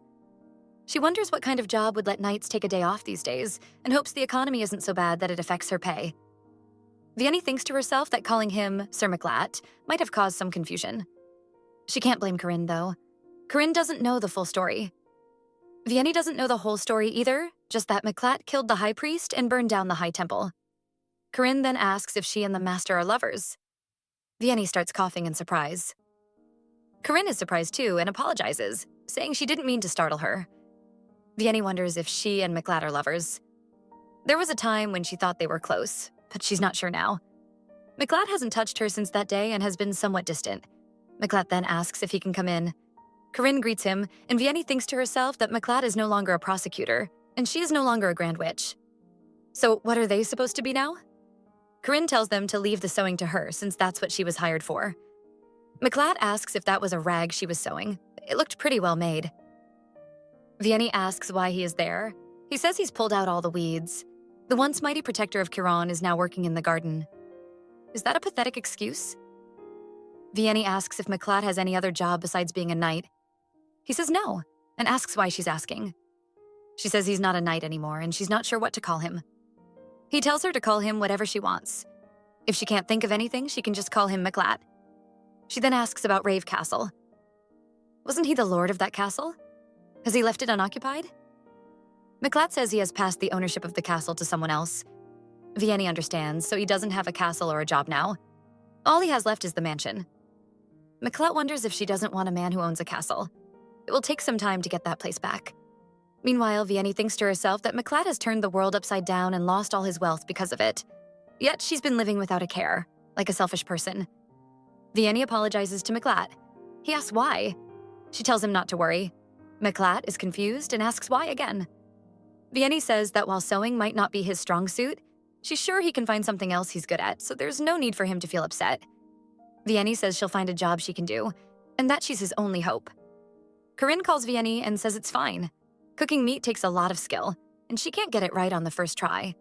Vianney remembers that Corinne once said even a child could put something over the fire and make it edible. Corinne reassures her that there must be another task that she's better suited for. Vianney thinks about the past week. She spent 5 hours cleaning the same space and ended up tearing the laundry. She feels like she can't do anything right. She wonders if she's truly worthless now that she's lost her power as the Grand Witch. What will become of her now? Vianney is playing with a rat when she notices a dog nearby. She calls out to the dog, but Mlatt comes over and chases it away. Vianney reassures him that it's fine, saying the dog is gentle and doesn't bite. Mlatt asks her why animals still come to her, even though she's lost her Grand Witch powers. Vianney isn't sure, but shrugs it off. Mlatt then asks why she's out in the garden when she had said she was going to learn how to cook today. Vianney admits she made a mess of things in the kitchen and didn't manage to cook anything. She asks if he didn't have any plans for himself today. Mlatt wonders if he's not allowed to be in the garden and if she wanted to be alone. Vianney quickly tells him that's not what she meant at all. Mlatt then asks when she's going to stop calling him Sir. He reminds her that he's no longer a knight, so the title doesn't fit him anymore. Vianney apologizes and says she didn't mean to make him uncomfortable. Vianney starts to think about her own struggles. She's finding it hard to adjust to life now that she's just an ordinary person and not a Grand Witch. She realizes that Mlatt must be going through a tough time too. He's given up his faith and lost his divinity. It must be hard for him to hear her call him by a title he can never have again. She wonders if he might regret the choices he's made or if he's treating her differently because she no longer has her Grand Witch powers. It feels like everything has changed, and she's not sure where she stands anymore. Mlatt asks Vianney if she still hasn't decided what to call him. He tells her she can use whatever name she wants, but just calling him Mlatt is fine. Vianney says she'll think about it, though she knows she's already had plenty of time to make up her mind. Mlatt then turns to Maria and asks if Vianney is scared of him. Maria replies that it took him a while to notice that. Mlatt is confused because he's no longer a prosecutor and has even been sleeping in a separate room to make sure she recovers fully. Maria thinks to herself that he didn't need to go that far. Maria tells Mlatt that Vianney's fears are not just about him. She says there are so many issues that she doesn't even know where to start. Mlatt asks if he should have a proper title after all. This confuses Maria even more. He then asks Maria if being a lord in a castle is a desirable job. Maria responds that, who wouldn't want that? Mlatt wonders if he should return to Rave Castle. Moria tells him that if he goes back, he'll have to spend all year protecting the place. There are still many people who see him as a traitor and want him dead. If they find out that the Grand Witch is living with him, it could be even worse. Mlatt explains that's why he gave the castle to someone else. Moria asks if there's a reason he's thinking about things he never cared about before. She tells him not to tell her he's broke. Mlatt says he left the castle with enough money and assets to live comfortably for the rest of his life. However, Vianney has been acting strange lately. She suddenly wants to learn how to cook and clean, which is unusual for her. Mlatt asks Maria if Vianney is keeping herself busy with chores because the mansion feels too small and dull for her. He says that if they were at Rave Castle, he would give her lots of space to explore and enjoy. Maria interrupts him and says it's good that Vianney wants to try new things, and there's no need to worry about it. Mlatt agrees, but adds that there's another issue. Vianney seems to be trying to keep a distance from him. Even though he told her to call him whatever she wants, she still calls him Sir Mlatt. He also notes that she doesn't need to learn house chores because they already have servants for that. Mlatt starts to wonder if Vianney might be thinking about leaving him again. He remembers that she has tried to leave him several times in the past. He recalls a conversation she had with Gentian where Vianney mentioned that if she wanted to run away, she would have done it by now. Moria suggests that Mlatt should take advantage of the change of scenery. She explains that since Vianney arrived at the mansion, she has rarely left the place. Taking her to a town a little farther away might make her feel like she's in a whole new world. Mlatt thinks this is a good idea and decides they should get ready to go out. When Mlatt and Vianney head out, Vianney seems to be having a good time. However, Mlatt notices that people are staring at her, and he doesn't like the attention she's getting. He thinks maybe he should have made her wear a mask before they left to avoid drawing so much attention. As they walk through the town, a man accidentally bumps into Vianney.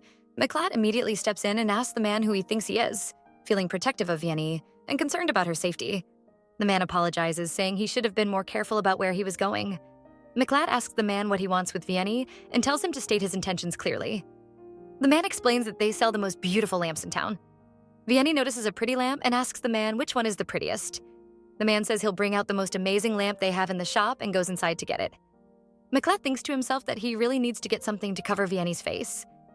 He's sure that her striking red eyes can captivate people, and he wants to avoid any more unwanted attention.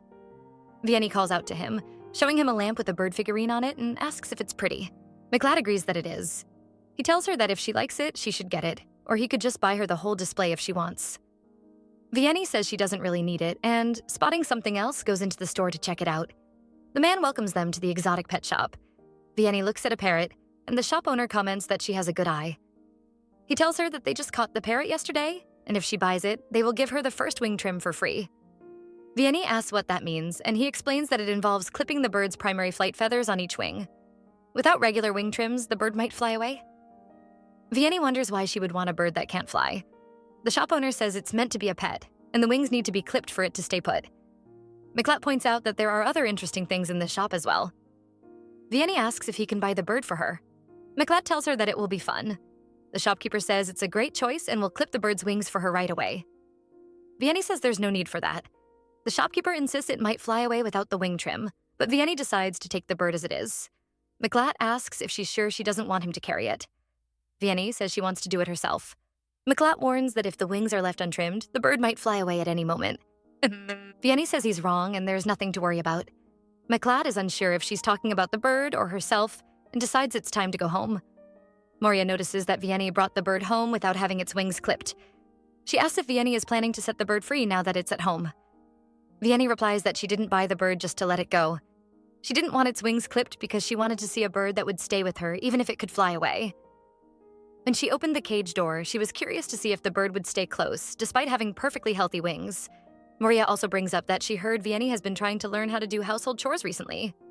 Vianney confirms that she tried to learn, but it didn't go very well.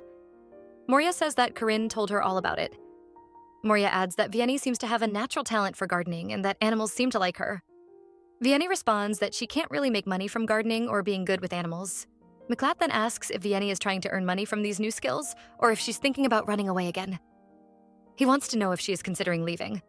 Mlatt looks at Vianney and asks if she's planning to run away. Just then, the parrot she bought earlier suddenly flies off. Vianney quickly says no, she isn't thinking about leaving. Mlatt then asks why she needs money now.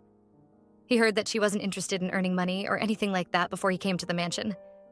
If she's acting so differently now, it makes him wonder if she has changed her mind about things. Vianney tries to explain but notices the look on his face.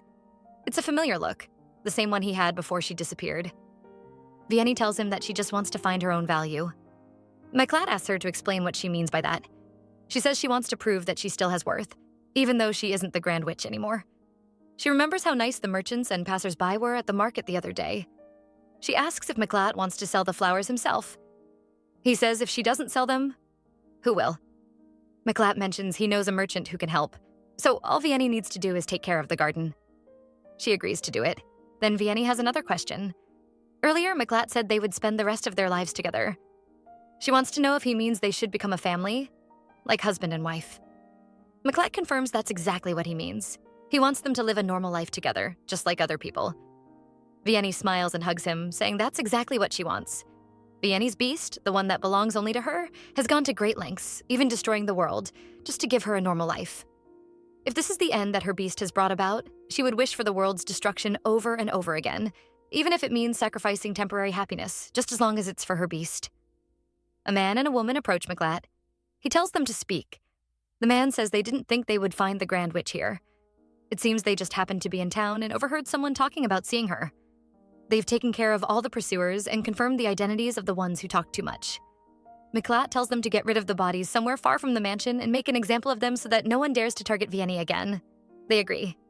He also asks one of them to make regular visits to the mansion to sell flowers for him. When Mlatt goes home, he sees Vianney holding a crying baby. Mlatt asks Vianney if she has already fed the baby. Vianney replies that she just fed her and is now trying to get her to sleep. Mlatt says she should let him take the baby now. He reminds her that he had said she should let the nurse hold the baby because her hands might get tired. Vianney explains that she wants to keep holding the baby to create a bond with her. She doubts he will understand, but she feels it's important for her to be close to the baby. Vianney is struggling to put her daughter to sleep, even though Mlatt managed it easily on his first try. She wonders if the baby is more comfortable with him because he held her often during the pregnancy. It seems like he has a natural way with the baby.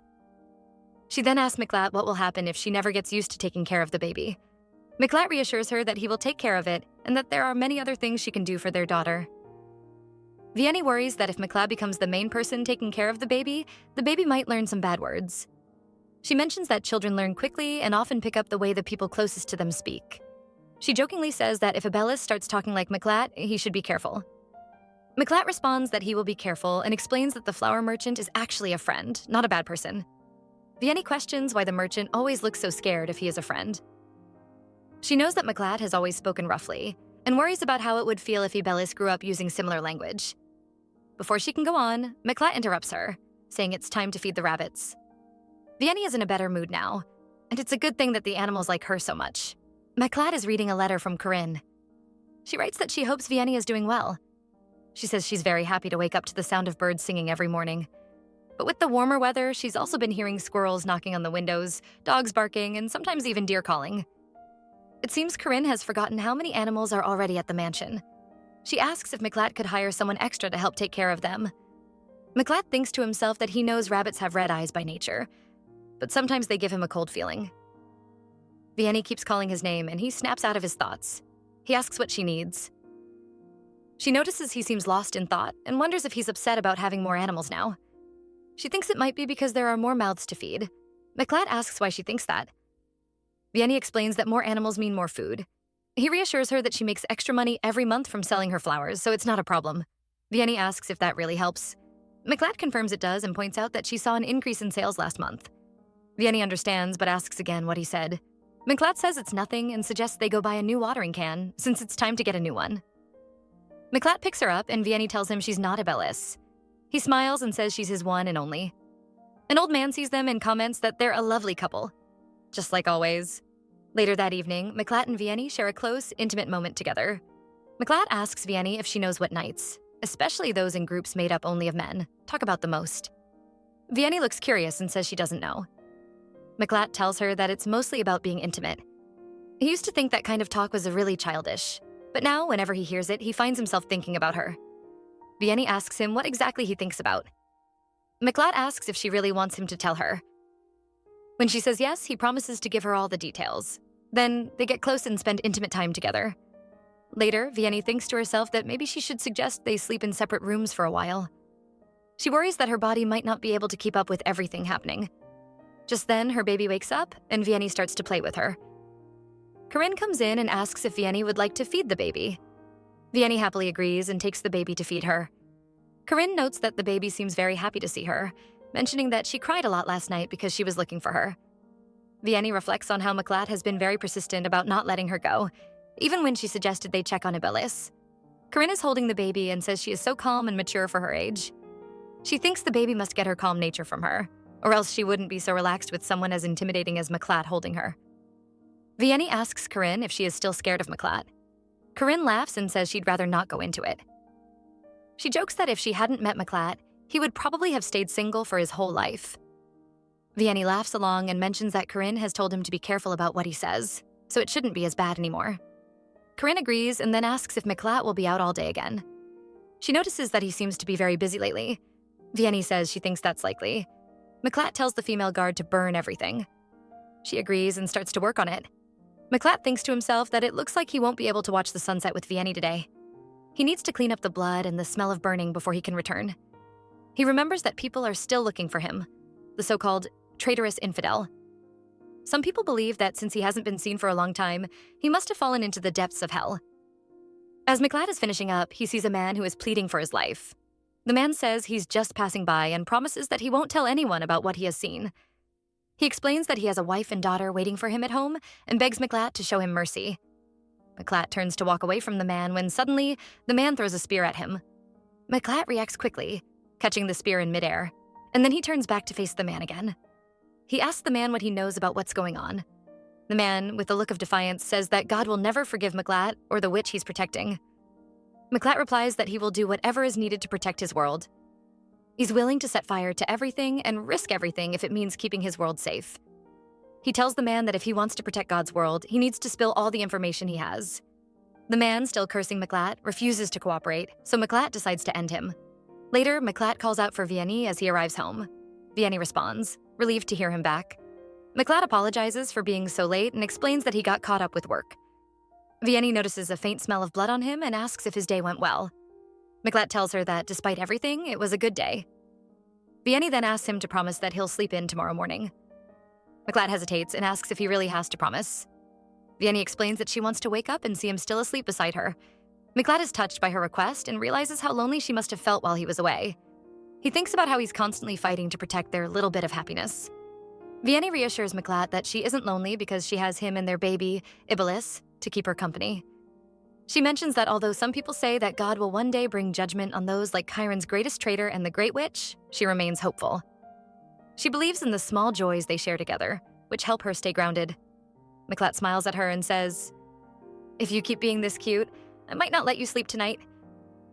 Vianney chuckles and playfully tells him, "Not tonight." Mlatt, still grinning, replies, "I can't make any promises about that." Vianney's smile fades as she becomes more thoughtful. She looks down for a moment, lost in her own thoughts. Then, with a gentle voice and a heartfelt expression, she begins to pray softly. She hopes that if there is a higher power, or if God truly exists, she has just one sincere request. She wishes for enough space in the world for her, Mlatt and their daughter, Ibellis, to live in peace and happiness. She asks that God provide them with a world where they can be safe and content, free from any harm or distress.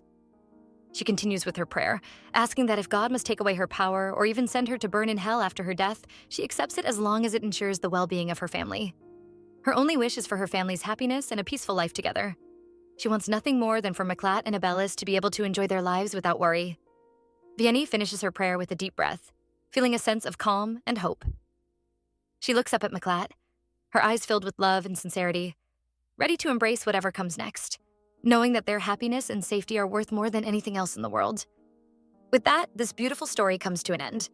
If you enjoyed it, please rate the story on a scale of 1 to 10 in the comments. Until next time, ciao!